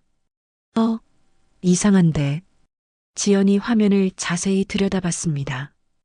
해운대 쪽이네. 엄마가 해운대에 왜 가셨을까? 지도를 확대해 보니 구체적인 위치가 나타났습니다. 해운대 마린시티 고급 주상복합 단지였죠. 마린시티? 거기 되게 비싼 곳 아니야? 맞아. 부자들만 사는 곳이잖아. 두 사람은 당황했습니다. 분이가 그런 곳에 갈 이유가 없었거든요. 혹시 잘못된 건 아닐까? 앱이 오류를 일으킨 거 아니야? 다시 확인해 보자. 앱을 새로 고침했지만 결과는 같았습니다. 분이의 휴대폰은 확실히 마린시티에 있었죠. 이상해. 엄마가 거기서 뭘 하시는 거지? 누군가를 만나러 간 건 아닐까? 하지만 분이가 그런 곳에 아는 사람이 있을 리 없었습니다. 직접 가봐야겠어. 확인하지 않으면 모르잖아. 그래, 가보자. 두 사람은 서둘러 해운대로 향했습니다. 가는 길에도 계속 추측만 늘어놓을 뿐이었죠. 엄마가 돈을 빌리러 간 건 아닐까? 누구한테? 엄마가 거기 아는 사람이 있나? 모르지. 우리가 모르는 사람일 수도 있고. 하지만 모든 추측이 맞지 않는 것 같았습니다. 마린시티에 도착하자 두 사람은 압도되었습니다. 고급스러운 고층 빌딩들이 해안가에 즐비하게 서 있었죠. 정말 비싼 곳이네. 엄마가 정말 여기 온 게 맞나? 앱으로 정확한 건물을 찾아갔습니다. 엄청나게 높은 주상복합 건물이었죠. 로비에 들어서자 대리석 바닥과 화려한 샹들리에가 눈에 띄었습니다. 경비원이 정중하게 인사했죠. 어서 오세요. 무엇을 도와드릴까요? 저희가 김분이라는 분을 찾고 있는데요. 경비원이 컴퓨터를 확인했습니다. 김분이님 말씀이시죠? 몇 층에 계신지 확인해 드릴게요. 네, 부탁드려요. 잠시 후 경비원이 고개를 들었습니다. 김분희 입주민께서는 32층에 거주하고 계십니다. 준호와 지연은 서로를 바라보며 입을 다물지 못했습니다. 입주민이라고 하셨나요? 네, 맞습니다. 며칠 전에 입주하셨어요. 그런데 저희가 그분의 가족인데 연락이 안 돼서 찾아왔거든요. 아, 그러시군요. 그럼 위로 올라가시겠어요? 경비원이 엘리베이터 키를 내주었습니다. 엘리베이터 안에서 두 사람은 말을 잃었습니다. 이게 뭔 일이야? 엄마가 이런 곳에 집을 샀다고? 말이 안 돼. 엄마가 그럴 돈이 어디 있어? 32층에 도착해서 호수를 찾아갔습니다. 고급스러운 현관문 앞에서 두 사람은 주저했죠. 정말 여기가 맞나? 앱으로 확인한 거니까 맞을 거야. 인터폰을 눌렀습니다. 잠시 후 익숙한 목소리가 들렸죠. 누구세요? 엄마, 나야. 준호야. 문이 열렸습니다. 분이가 나타났지만 평소와는 다른 모습이었죠. 단정한 옷을 입고 있었고 표정도 차분했습니다. 어떻게 여기를 알고 왔니? 엄마, 이게 뭔 일이야? 여기서 뭘 하고 계신 거예요? 준비와 지연이 동시에 물었습니다. 들어와라. 이야기할 게 있다. 분이의 목소리에는 평소와 다른 단호함이 있었습니다. 집 안으로 들어서자 두 사람은 또 한 번 놀랐습니다. 넓고 화려한 실내, 바다가 보이는 대형 창문, 고급 가구들까지 꿈 같은 집이었죠. 엄마, 이게 도대체 뭔 일이에요? 하지만 분이는 차분하게 소파에 앉으며 말했습니다. 앉아라. 너희에게 말해줄 것이 있다. 분이는 소파에 앉아 차분한 표정으로 두 사람을 바라봤습니다. 준호와 지연은 여전히 상황을 받아들이지 못하고 있었죠. 엄마, 이 집이 뭐예요? 어떻게 이런 곳에? 앉아서 들어라. 분이의 목소리에는 평소와 다른 권위가 느껴졌습니다. 준호와 지연이 조심스럽게 소파에 앉았습니다. 고급 가죽 소파는 그들이 평소 접하던 것과는 차원이 달랐죠. 먼저 명절일은 미안하다. 너희가 많이 당황했을 거다. 엄마, 그게 지금 중요한 게 아니에요. 이 집 설명부터 해주세요. 지연이 초조하게 말했습니다. 분이는 창문 쪽으로 가서 바다를 바라봤습니다. 넓은 해운대 바다가 한눈에 내려다 보였죠. 이 집은 내 집이다. 뭐라고요? 내가 산 집이야. 준호가 벌떡 일어났습니다. 말이 안 돼요. 엄마가 이런 집을 살 돈이 어디 있어요? 그게 바로 내가 말하려는 거다. 분이가 돌아서며 두 사람을 마주봤습니다. 사실 나에게는 너희가 모르는 재산이 있었다. 재산요? 지연이 되물었습니다. 외삼촌이 돌아가시기 전에 나에게 물려주신 건물이 있어. 항구 쪽에 있는 건물인데 지금은 꽤 가치가 올랐더라고. 준호는 믿을 수 없다는 표정이었습니다. 그런 게 있었다면 왜 말씀 안 하셨어요? 너희가 아직 철이 없을 때 말하면 탕진할까봐 걱정됐거든. 분이의 말에 두 사람은 할 말을 잃었습니다. 그 건물을 팔아서 이 집을 샀다. 그리고 남은 돈도 좀 있고. 지연이 눈을 크게 뜨며 물었습니다. 얼마나 남았는데요? 그건 중요하지 않다. 분이가 단호하게 말했습니다. 중요한 건 내가 이제는 다르게 살기로 결심했다는 거야. 다르게 살기로 했다니 무슨 말씀이세요? 준호가 당황해하며 물었습니다. 평생 남을 위해서만 살았는데 이제는 내 인생을 살아보려고 해. 분이는 다시 소파에 앉으며 계속했습니다. 너희 명절 준비하면서 많은 생각이 들더라. 내가 언제까지 이렇게 희생만 하면서 살아야 하나 하고. 엄마, 희생이라뇨? 저희가 뭘 잘못했다는 거예요? 지연의 목소리에 서운함이 묻어났습니다. 잘못했다는 게 아니야. 하지만 250만 원짜리 명절 준비를 혼자 다 하라고 하면서도 고맙다는 말 한마디 제대로 안 했잖니? 두 사람은 숨이 막혔습니다. 정말 그랬거든요. 그리고 지연이 내가 장보기까지 부탁하더라고. 마치 당연한 일인 것처럼. 그건 어머니가 더 잘하셔서. 핑계지. 사실은 편하니까 그런 거잖아. 분이의 말이 날카로웠습니다. 준호가 급히 변명했습니다. 엄마, 저희가 잘못 생각했어요. 앞으로는 다르게 할게요. 이미 늦었어. 나는 이미 결심했거든. 뭘 결심하셨다는 거예요? 앞으로는 내 인생을 살 거야. 더 이상 너희를 위해 희생하지 않을 거고. 분이의 말에 두 사람은 당황했습니다. 그럼 저희랑 연락도 안 하시겠다는 거예요? 연락은 하지. 하지만 예전처럼 너희 요구에 무조건 맞춰주지는 않을 거야. 지연이 눈물을 글썽이며 말했습니다. 어머니, 저희가 정말 잘못했어요. 용서해 주세요. 용서할 게 뭐가 있어. 다만 앞으로는 각자 자신의 삶을 살자는 거야. 분이는 일어서서 부엌으로 갔습니다. 고급 주방 기구들이 반짝거렸죠. 차라도 한 잔 마실래? 엄마, 정말 이렇게 하시는 거예요?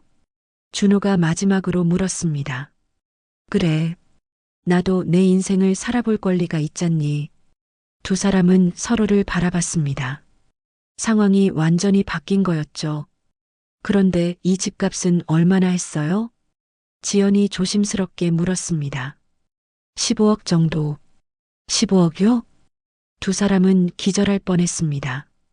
외삼촌이 물려주신 건물이 그 정도 가치가 있었어. 항구개발 때문에 땅값이 많이 올랐거든. 준호와 지연은 말을 잃었습니다. 시어머니가 이렇게 큰 돈을 가지고 있었다니. 엄마, 그럼 저희도. 너희는 너희 힘으로 살아가라. 나는 이제 내 방식대로 살 거니까. 분이의 말이 단호했습니다. 더 이상 물러설 생각이 없어 보였죠. 분이는 차를 우리며 과거를 떠올렸습니다. 10년 전 외삼촌이 병상에 누워 계시던 그날의 일이었죠. 외삼촌은 평생 장사를 하며 부산 항구 일대의 부동산을 조금씩 모아왔던 분이었습니다. 결혼하지 않고 혼자 사셨기 때문에 분이를 딸처럼 여겨왔죠. 분이야, 이리 와보렴. 병실에서 외삼촌이 손짓했습니다. 몸은 많이 약해지셨지만 눈빛만은 여전히 또렷했죠. 네, 삼촌. 내가 가진 건물 하나를 내 명의로 바꿔놨다. 삼촌, 그런 걸 왜 하세요? 저는, 들어라. 너 혼자 얼마나 고생했는데. 남편 일찍 잃고 어린 아들 키우느라 얼마나 힘들었어. 외삼촌의 눈에 눈물이 고였습니다. 다른 가족들은 다 잘 살고 있는데 너만 고생하고 있더라고. 삼촌, 저는 괜찮아요. 괜찮을 리 없어. 내가 다 봤거든. 손목에 파스 붙이고 허리에 찜질팩 감고 일하는 거. 분이도 눈물이 났습니다. 자신의 고생을 이해해주는 사람이 있다는 게 고마웠거든요. 이 등기권리증 잘 보관해둬. 그 건물은 지금은 별거 아닌 것 같지만 몇 년 뒤에는 값어치가 크게 오를 거야. 외삼촌이 봉투를 건네주셨습니다. 항구 재개발 계획이 있거든. 그때가 되면 땅값이 몇 배로 뛸 거야. 삼촌, 이런 걸 제가 어떻게 받아요? 받아야 해. 내 조카 중에서 너만이 진짜 고생하면서 살고 있거든. 외삼촌은 분이의 손을 꽉 잡았습니다. 그런데 한 가지 부탁이 있어. 뭐든지 말씀하세요. 아직 준호한테는 말하지 마라.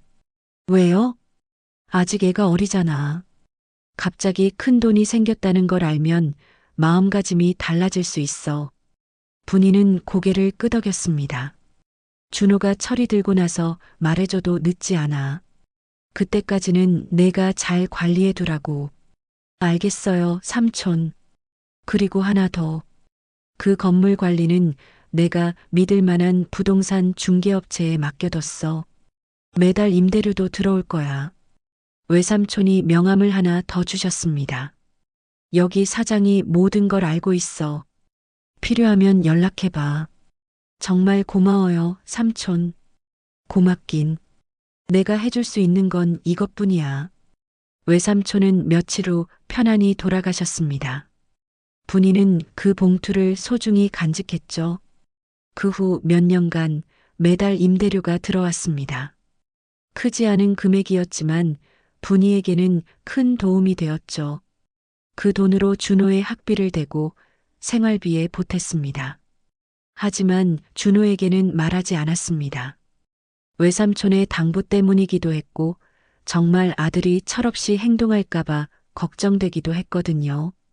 몇 년 전부터는 항구 재개발 소식이 들리기 시작했습니다. 외삼촌의 예상이 맞아떨어지는 거였죠. 분희 씨, 이 건물 팔 생각 없으세요? 부동산 업체 사장이 전화를 걸어왔습니다. 갑자기 왜요? 재개발 때문에 가격이 많이 올랐거든요. 지금 팔면 좋은 값을 받을 수 있어요. 얼마나 올랐는데요? 18억 정도는 받을 수 있을 것 같아요. 분이는 깜짝 놀랐습니다. 상상도 못했던 큰 돈이었죠. 잘 생각해 보세요. 연락 주시면 바로 처리해 드릴게요. 그때부터 분이는 고민하기 시작했습니다. 이 돈을 어떻게 써야 할까? 준호에게 말해야 할까? 하지만 준호와 지연의 모습을 보면서 확신이 섰습니다. 아직 철이 안 들었다는 걸 느꼈거든요. 돈에 대한 욕심만 있지 진짜 소중한 게 뭔지 모르고 있었죠. 명절 준비를 부탁받았을 때가 결정적이었습니다. 250만 원어치 음식을 혼자 다 준비하라고 하면서도 당연하다는 듯 행동하는 모습을 보고는 마음을 굳혔죠. 이제는 내 인생을 살아야겠어. 분이는 부동산을 팔기로 결심했습니다. 그리고 그 돈으로 새로운 삶을 시작하기로 했죠. 분이는 찻잔을 들고 창가에 서서 바다를 바라봤습니다. 아들과 며느리는 여전히 충격에서 벗어나지 못하고 있었죠. 엄마, 그런데 왜 진작 말씀 안 하셨어요? 준호가 조심스럽게 물었습니다. 분이는 깊은 한숨을 쉬며 답했습니다. 너를 지켜보면서 알았거든. 아직 준비가 안 됐다는 걸. 무슨 말씀이세요? 준호야, 너 대학교 다닐 때 생각해봐. 용돈 주면 뭐 했니? 준호는 고개를 숙였습니다. 친구들과 놀거나 게임에 쓰는 일이 많았거든요. 그리고 취업하고 나서도 첫 월급 받고 뭐 했는지 기억나? 그건 비싼 옷 사고 친구들이랑 술 마시고 미래를 생각하기보다는 당장 쓰는 데만 신경 썼잖아. 분이의 지적이 정확했습니다. 결혼하고 나서도 마찬가지야.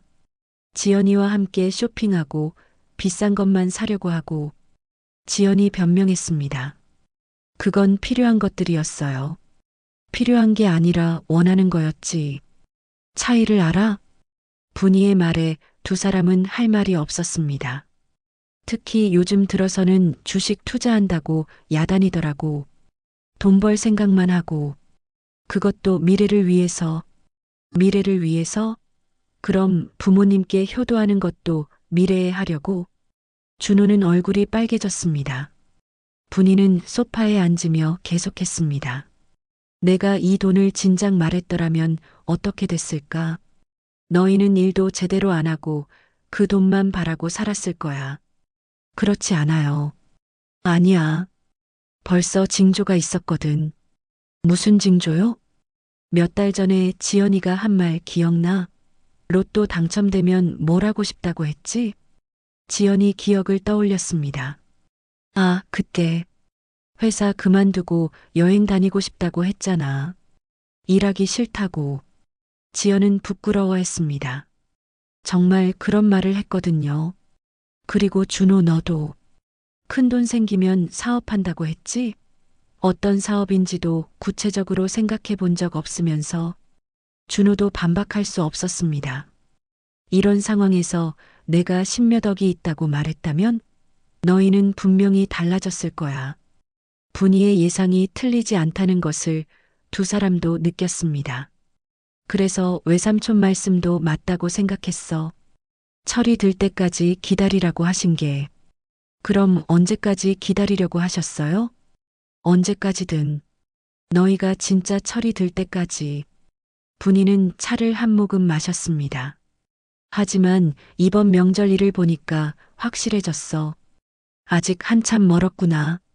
엄마, 250만 원어치 음식을 혼자 다 준비하라고 해놓고 고맙다는 인사 한 번 제대로 안 했잖아. 두 사람은 고개를 숙였습니다. 게다가 장보기까지 부탁하면서 당연하다는 듯 행동하고 저희가 잘못 생각했어요. 잘못 생각한 게 아니야.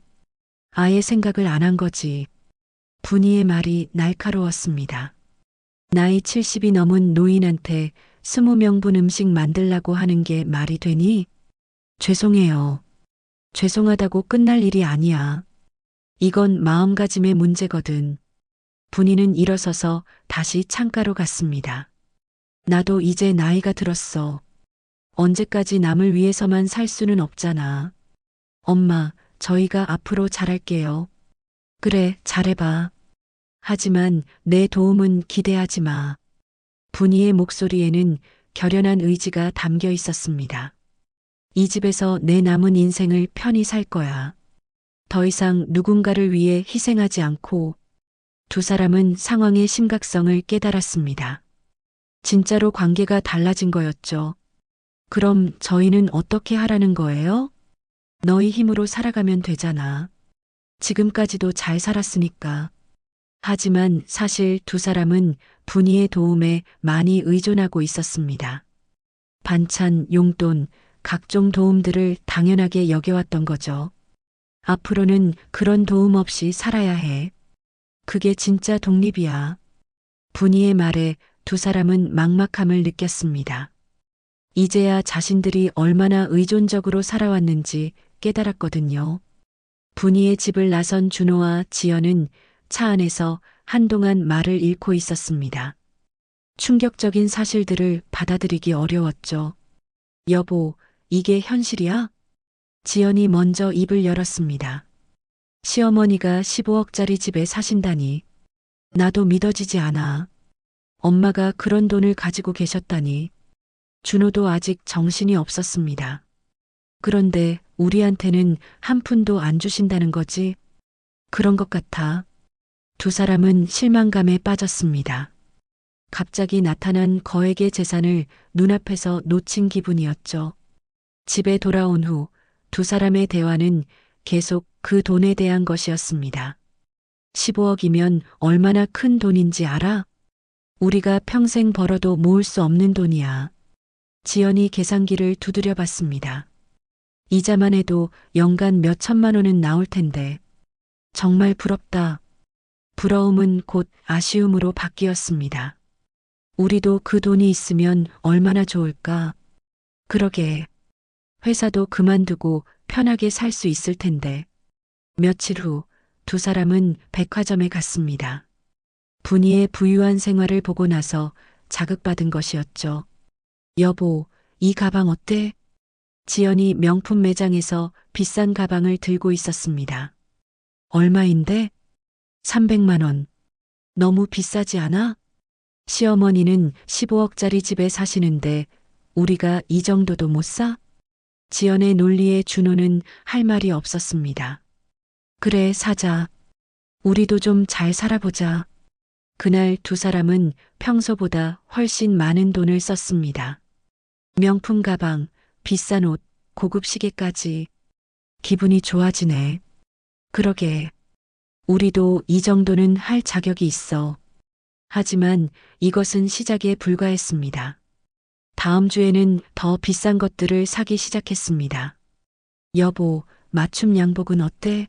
시어머니 앞에서 초라하게 보이기 싫잖아. 그래, 좋은 생각이야. 준호는 백화점에서 맞춤 양복을 주문했습니다. 500만 원이나 하는 비싼 것이었죠. 이제야 좀 사람 구실을 하는 것 같네. 지연도 질세라 고급 화장품과 액세서리를 샀습니다. 친구들한테 자랑하고 싶어? 두 사람은 지인들에게 분이의 부유함을 은근히 자랑하기 시작했습니다. 우리 시어머니가 해운대에 집을 사셨어. 정말? 해운대 어디? 마린시티. 바다 앞 고층 아파트. 친구들이 부러워하는 반응을 보이자 지연은 기분이 좋아졌습니다. 준호도 마찬가지였습니다. 우리 엄마가 부동산 투자를 잘하셔서 대박이 났어. 부럽다. 그럼 너도 좀 도움받을 수 있겠네? 뭐, 그런 셈이지. 사실과는 다른 이야기였지만 준호는 기분 좋게 대답했습니다. 집에서도 두 사람의 대화는 늘 돈 이야기였습니다. 시어머니가 마음을 바꾸시면 좋겠는데, 그러게, 우리가 잘못했다고 사과드렸는데도 아직 화가 안 풀리신 것 같아. 시간이 지나면 괜찮아질 거야. 하지만 분이는 쉽게 마음을 바꾸지 않았습니다. 한 달이 지나도록 연락이 없자 두 사람은 조급해지기 시작했습니다. 이렇게 있으면 안 되겠어. 뭔가 해야 해. 뭘 하자는 거야? 시어머니한테 가서 다시 사과드리자. 진심으로. 그래, 그게 좋겠어. 하지만 속마음은 달랐습니다. 사과보다는 그 돈에 대한 욕심이 더 컸거든요. 만약에 시어머니가 우리한테 일부라도 주신다면 얼마나 줄까? 10분의 1만 줘도 1억 5천만 원이야. 우와, 그것만 해도 엄청난데. 두 사람은 상상 속에서 그 돈을 어떻게 쓸지 계획하기 시작했습니다. 집도 더 큰 걸로 이사 가고, 차도 좋은 걸로 바꾸고, 여행도 가고. 하지만 현실은 그들의 기대와 달랐습니다. 분이는 여전히 냉담했고 도움을 줄 생각이 없어 보였거든요. 그럼에도 두 사람의 소비는 계속 늘어갔습니다. 언젠가는 분이가 마음을 바꿀 거라는 기대 때문이었죠. 두 달이 지나도록 분이로부터 연락이 없자 준호와 지연의 초조함은 극에 달했습니다. 그동안 써버린 돈도 상당했죠. 카드 명세서 좀 봐. 지연이 우편물을 뜯어보며 한숨을 쉬었습니다. 이번 달에 얼마나 썼는데? 800만 원 넘게 나왔어. 800만 원? 준호도 깜짝 놀랐습니다. 그것도 카드 한 장만. 다른 카드까지 하면 더 될 거야. 두 사람은 심각한 표정이 되었습니다. 이러다가 큰일 나겠어. 돈을 너무 펑펑 쓴 것 같아. 하지만 이미 습관이 된 소비를 줄이기는 어려웠습니다. 며칠 후 지연이 인터넷에서 재미있는 광고를 발견했습니다. 여보, 이거 봐. 뭔데? 고수익 투자 상품이래. 월 수익률이 10%라고 해. 준호가 화면을 들여다봤습니다. 월 10%? 그럼 연간 100%가 넘네. 그러게. 1,000만 원 투자하면 1년 후에 2천만 원이 되는 거야. 두 사람의 눈이 반짝였습니다. 근데 믿을 만한 곳이야? 후기를 보니까 다들 만족한다고 하네. 화면에는 성공 사례들이 가득했습니다. 모두 짧은 시간에 큰 수익을 올렸다는 내용들이었죠. 한번 해볼까? 그런데 투자할 돈이 있어? 그게 문제지. 두 사람은 고민에 빠졌습니다. 투자하고 싶은 마음은 굴뚝 같았지만 목돈이 없었거든요. 그때 지연이 번뜩이는 아이디어를 냈습니다. 여보, 집 담보로 대출 받으면 어때? 집 담보 대출? 응. 우리 집 시세가 6억 정도 되잖아. 대출 한도도 꽤 될 거야. 준호는 망설였습니다. 그런데 너무 위험하지 않을까? 뭐가 위험해? 월 10%씩 수익이 나는데. 지연이 계산기를 두드려 봤습니다. 2억 원 투자하면 한 달에 2천만 원씩 벌어. 1년이면 2억 4천만 원이 돼. 정말? 그럼 대출 이자야 그냥 감당할 수 있지. 준호도 점점 관심이 생겼습니다. 그런데 시어머니가 알면 뭐라고 하실까? 모르게 하면 되지. 어차피 성공하면 우리도 부자가 되는 거니까. 지연의 말이 설득력 있게 들렸습니다. 그리고 시어머니도 우리가 성공하면 다시 봐주실 거야. 그런가? 당연하지. 지금은 우리를 무시하시지만 우리도 돈이 있으면 달라질 거야. 다음 날 두 사람은 은행에 갔습니다. 담보대출 상담 받으러 왔는데요. 네, 어서 오세요. 대출 상담사가 친절하게 맞아주었습니다. 집 시세가 6억 원 정도면 최대 4억 원까지 가능합니다. 4억 원이요? 두 사람은 눈이 휘둥그레졌습니다. 네, 다만 소득 증빙과 신용도를 확인해 봐야겠어요. 서류 검토 결과 2억 5천만 원까지 대출이 가능했습니다. 이 정도면 충분해. 그럼 신청할까요? 네, 신청하겠습니다. 대출 승인이 나자 두 사람은 기뻤습니다. 드디어 우리도 투자할 수 있게 됐네. 이제 곧 부자가 될 거야. 그 즉시 투자 사이트에 가입했습니다. 화려한 홈페이지와 성공 사례들이 확신을 주었죠. 2억 원 투자하겠습니다. 네, 감사합니다. 곧 수익이 나기 시작할 거예요.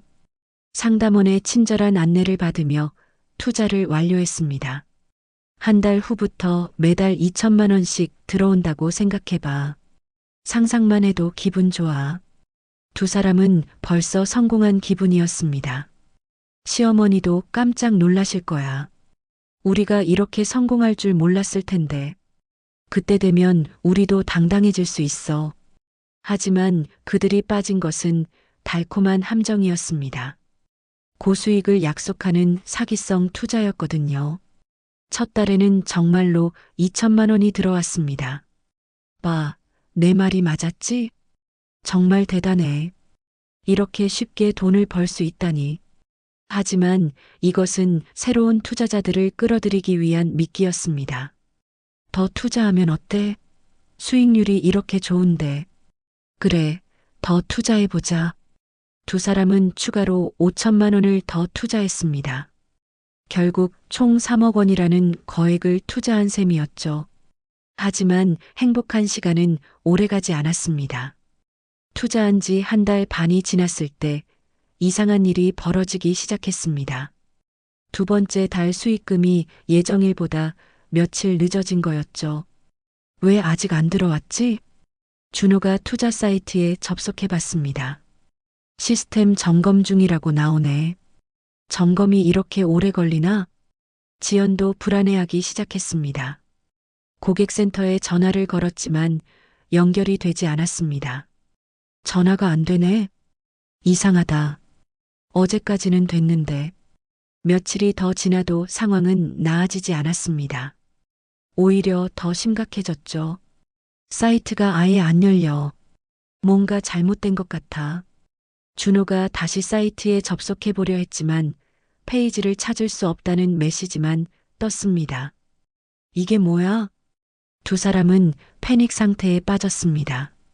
급히 인터넷 검색을 해보니 충격적인 사실을 발견했습니다. 여보, 이거 봐. 지연이 떨리는 목소리로 말했습니다. 뭔데? 뉴스 기사야. 우리가 투자한 그 회사. 화면에는 사기 혐의로 수사를 받고 있다는 기사가 떠 있었습니다. 사기라고? 대표가 해외로 도망갔대. 투자금 수백억 원이 사라졌다고 해. 준호는 현실을 받아들일 수 없었습니다. 말이 안 돼. 우리가 투자한 돈이 3억 원이 다 날아간 거야. 두 사람은 그 자리에 주저앉았습니다. 이제 어떻게 하지? 대출금은 어떻게 갚아? 현실이 닥쳐오기 시작했습니다. 3억 원의 대출금이 그대로 남아 있었거든요. 한 달에 대출 이자만 얼마야? 지연이 계산해 봤습니다. 100만 원 넘게 나올 것 같아. 100만 원? 두 사람의 월급으로는 감당하기 어려운 금액이었습니다. 며칠 후 은행에서 전화가 왔습니다. 대출 이자 연체되셨는데요. 아, 죄송합니다. 곧 입금하겠습니다. 하지만 통장에는 돈이 없었습니다. 여보, 이제 정말 어떻게 해? 모르겠어. 막막해. 두 사람은 절망에 빠졌습니다. 그 사이에도 청구서들은 계속 날아왔습니다. 카드값, 대출 이자, 각종 공과금까지 이번 달 나가는 돈만 2천만 원이 넘어. 돈이 어디 있어? 상황은 점점 더 악화되었습니다. 몇 주 후에는 카드 사용도 정지되었습니다. 카드가 안 돼. 한도 초과래. 이제 현금도 없는데 생활비도 부족해지기 시작했습니다. 라면이라도 사야 하는데 돈이 없네. 통장에 10,000원도 안 남았어. 두 사람은 처음으로 가난의 공포를 느꼈습니다. 더욱 심각한 것은 은행에서 계속 독촉을 해온다는 것이었습니다. 대출금 상환 계획을 세우셔야겠어요. 조금만 기다려주세요. 이미 연체가 몇 달째인데요. 계속 이런 식으로는 안 됩니다. 은행 직원의 목소리가 차갑게 들렸습니다. 최악의 경우 집을 경매에 넘겨야 할 수도 있습니다. 집을 경매에? 준호는 식은땀이 흘렸습니다. 네, 담보대출이니까 집이 압류될 수 있어요. 집마저 잃을 위기에 처한 거였습니다. 어떻게 하면 되죠? 원금을 갚거나 최소한 이자라도 정상적으로 납부하셔야 해요. 하지만 그럴 돈이 없었습니다. 집에 돌아온 두 사람은 서로를 바라보며 절망했습니다. 이제 정말 끝이야. 3억 원을 어떻게 갚아? 집마저 잃으면 어디서 살아? 그제야 두 사람은 자신들이 얼마나 무모한 선택을 했는지 깨달았습니다. 처음부터 이상했어야 했는데 월 10% 수익률이라니 너무 욕심을 부렸어. 하지만 후회해도 이미 늦었습니다. 그때 지연이 말했습니다. 이제 시어머니밖에 없어. 엄마한테? 우리가 잘못했다고 빌고 도움을 청해야 해. 준호는 망설였습니다. 분이가 도와줄 것 같지 않았거든요. 엄마가 들어줄까? 들어주지 않으면 우리는 진짜 끝이야. 두 사람에게는 분이밖에 희망이 없었습니다. 절망적인 상황에 몰린 준호와 지연은 분이에게 도움을 청하기로 결심했습니다. 자존심도 체면도 중요하지 않았죠. 집을 잃을 위기에 처했으니까요. 엄마한테 전화해봐. 응. 준호가 떨리는 손으로 분이에게 전화를 걸었습니다. 엄마, 저예요. 준호구나. 무슨 일이니? 분이의 목소리는 여전히 차가웠습니다. 엄마 뵙고 싶은데 시간 되세요? 뭔 일인지 전화로 말해. 전화로는 어렵고 직접 뵙고 말씀드리고 싶어요. 분이는 잠시 침묵했습니다. 그래, 와라. 전화를 끊고 두 사람은 해운대로 향했습니다. 가는 길 내내 어떻게 말할지 고민했죠. 어떻게 말하지? 솔직하게 말하는 수밖에. 시어머니가 화내실 것 같아. 그래도 해야 해. 다른 방법이 없잖아. 분이의 집에 도착한 두 사람은 현관 앞에서 한참을 서성였습니다. 들어가자. 인터폰을 누르자 분이가 문을 열어주었습니다. 들어와. 거실에 앉은 분이는 두 사람을 차갑게 바라봤습니다. 무슨 일인지 말해봐. 준호가 먼저 입을 열었습니다. 엄마, 저희가 큰일이 났어요. 큰일? 투자를 잘못해서 돈을 많이 잃었어요. 분이의 표정이 굳어졌습니다. 얼마나 잃었는데? 3억 원이요. 3억 원? 분이가 놀란 목소리로 되물었습니다. 네, 집 담보로 대출받아서 투자했는데 사기를 당했어요. 지연도 울먹이며 말했습니다. 이제 집마저 잃을 위기예요. 분이는 한숨을 크게 쉬었습니다. 내가 뭐라고 했더라? 돈 일은 조심하라고 하지 않았니? 죄송해요. 저희가 너무 성급했어요. 성급한 게 아니라 욕심이 과했지. 분이의 지적이 날카로웠습니다. 그래서 나한테 뭘 원하는 거니? 준호와 지연은 서로를 바라봤습니다. 이제 정말 중요한 순간이었죠. 엄마, 도와주세요. 어떻게 도와달라는 거야? 대출금을 갚을 수 있게 도와주세요. 분이는 차가운 표정으로 두 사람을 바라봤습니다. 내가 왜 도와줘야 하는데? 엄마, 저희가 잘못했어요. 정말 잘못했어요. 준호가 무릎을 꿇었습니다. 엄마 빕니다. 저희를 도와주세요. 지연도 따라서 무릎을 꿇었습니다. 시어머니, 저희가 정말 잘못했어요. 용서해 주세요. 두 사람이 거실에서 무릎을 꿇은 모습을 본 분이는 복잡한 심정이었습니다. 일어나라. 무릎 꿇는다고 해결될 일이니? 엄마, 정말 빕니다. 다른 방법이 없어요. 집을 잃으면 저희는 어디서 살아요? 두 사람의 눈에는 눈물이 고였습니다. 분이는 창밖을 바라보며 말했습니다. 너희가 이렇게 될 줄 알았어. 엄마, 돈을 함부로 다루면 안 된다고 했는데 저희가 정말 잘못 생각했어요. 잘못 생각한 게 아니라 아예 생각을 안 했지. 분이가 두 사람을 다시 바라봤습니다. 그런데 너희 눈빛을 보니 아직도 모르는 것 같다. 뭐려? 지금도 내 돈만 바라고 있잖아. 준호와 지연은 할 말이 없었습니다. 정말 그랬거든요. 진짜 반성하는 게 아니라 돈이 급해서 온 거 아니야? 그런 게 아니에요. 그럼 뭐야? 내가 도와주지 않으면 어떻게 할 거니? 두 사람은 대답하지 못했습니다. 다른 방법은 생각해 봤니? 부모한테 빌린다든지 친구들한테 도움받는다든지.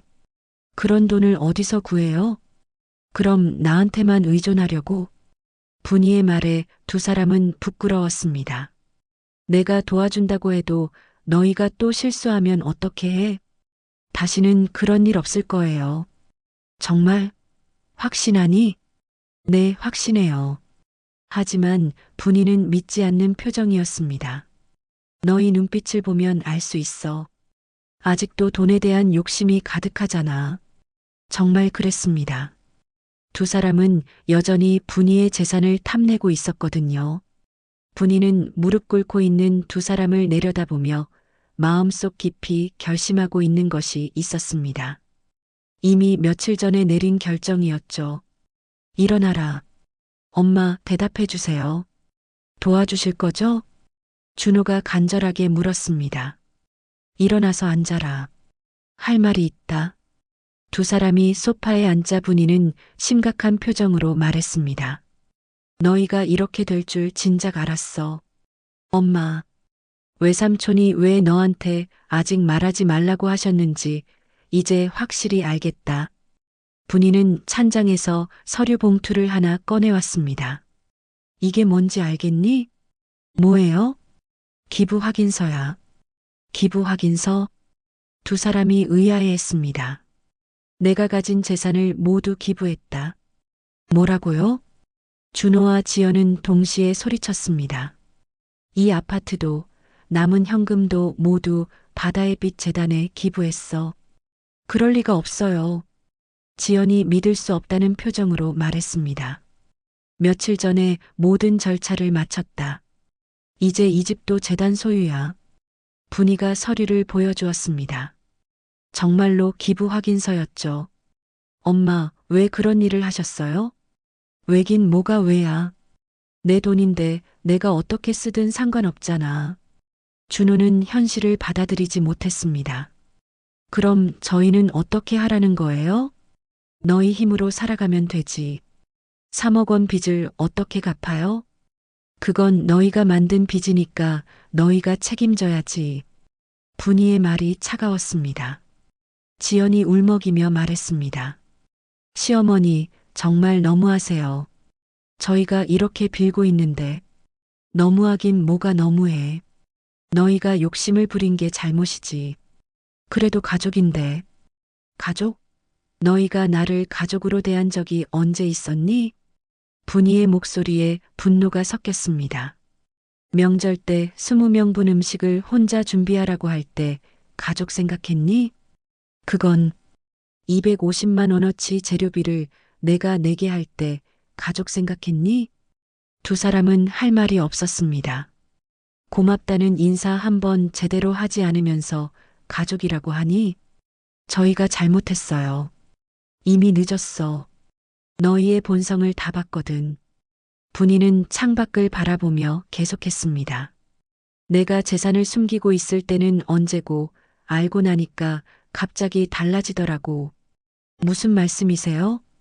백화점에서 명품 사고 맞춤 양복 주문하고 내 돈 때문이지?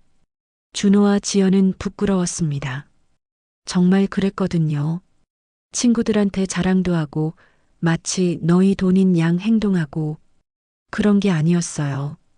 아니긴 뭐가 아니야. 다 알고 있었다. 분이는 두 사람을 똑바로 바라봤습니다. 그래서 기부하기로 결심한 거야. 너희 같은 사람들한테 줄 돈이 아니라고 생각해서.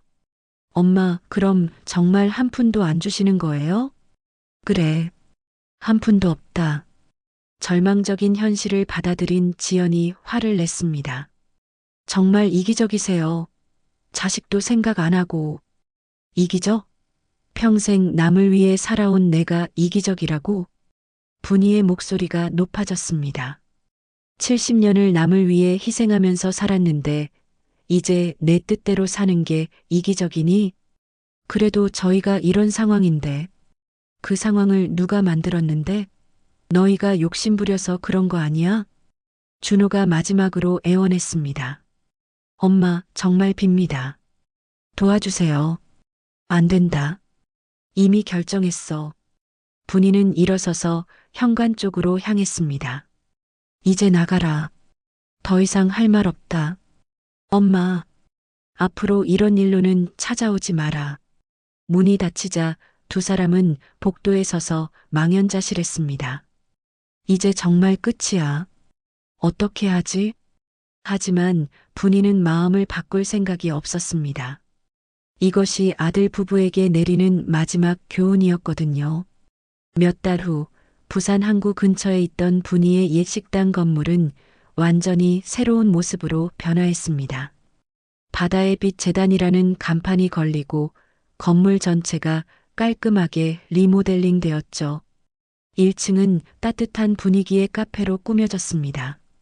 항구에서 일하는 사람들과 지역 주민들이 편안히 쉴 수 있는 공간이었죠.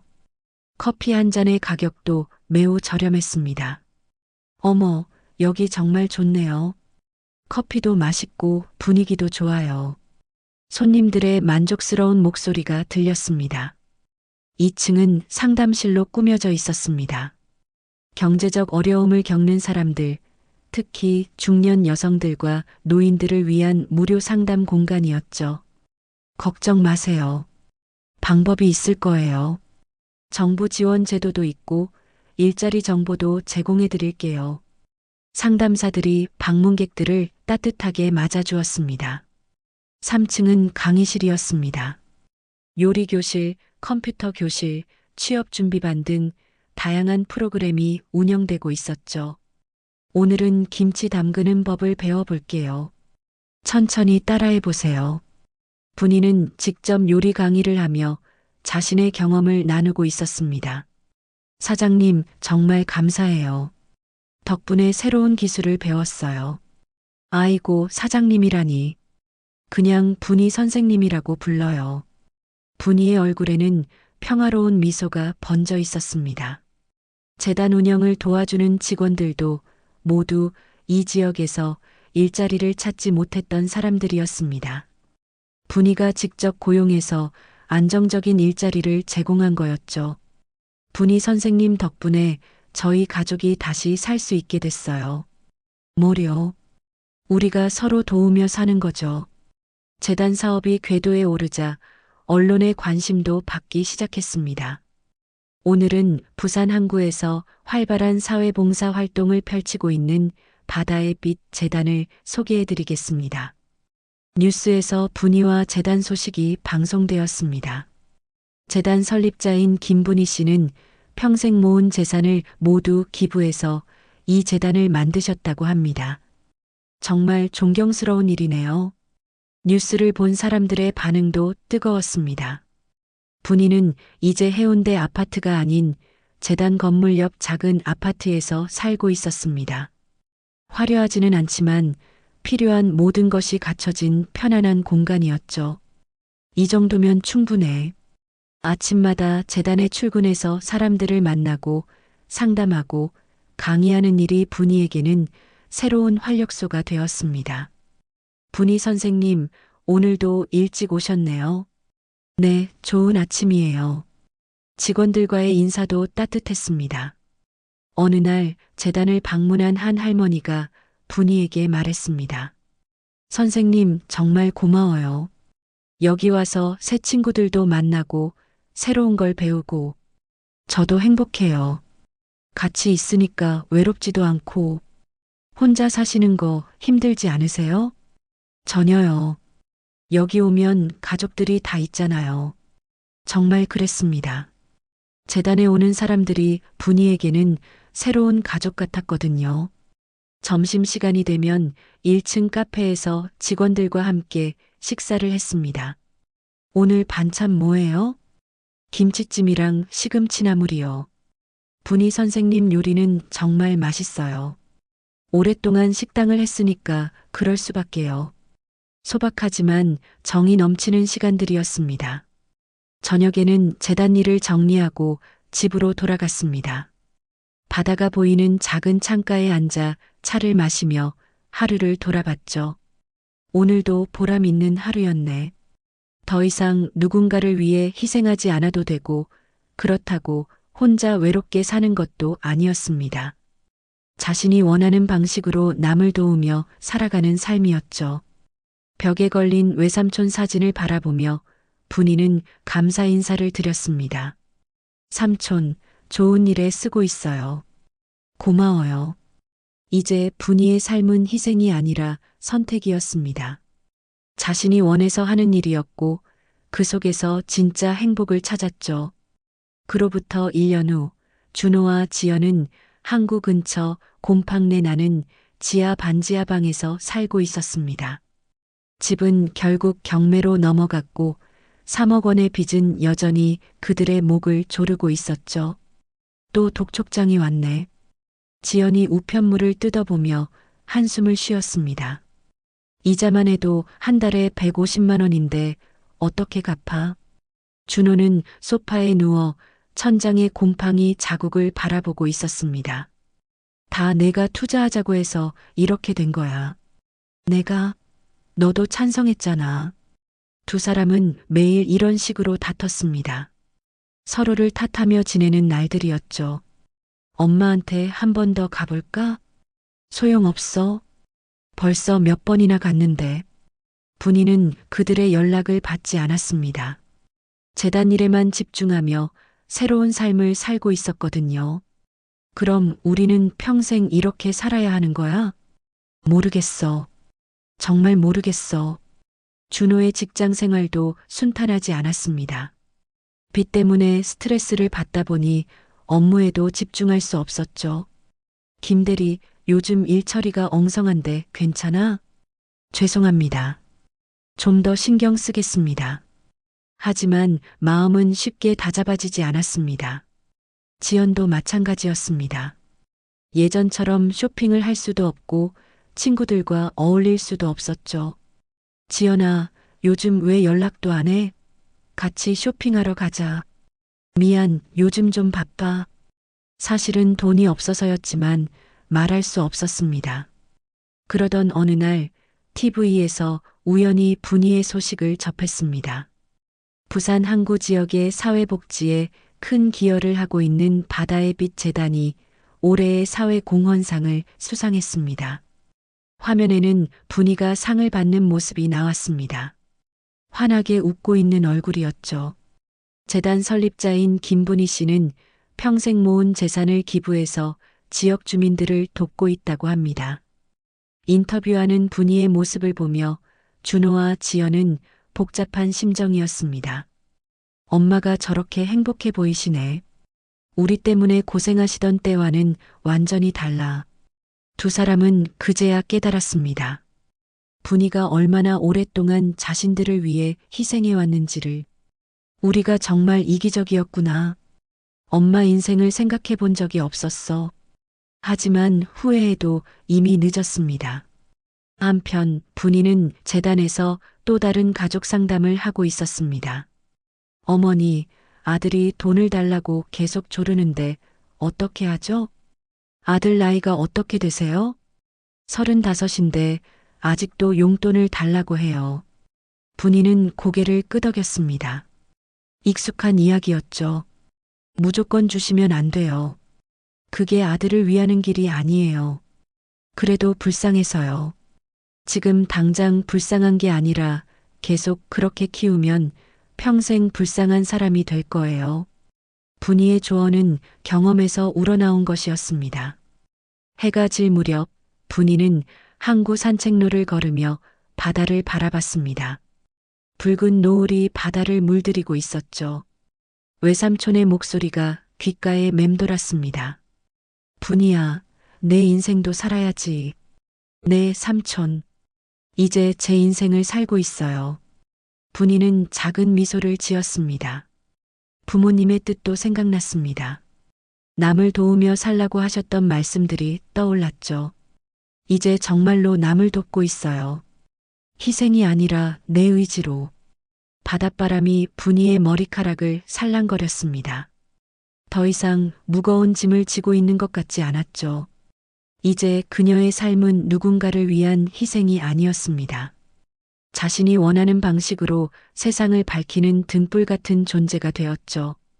항구의 불빛들이 하나둘 켜지기 시작했습니다. 분이는 천천히 집으로 돌아갔죠. 내일도 재단에서 많은 사람들이 그녀를 기다리고 있을 것이었습니다.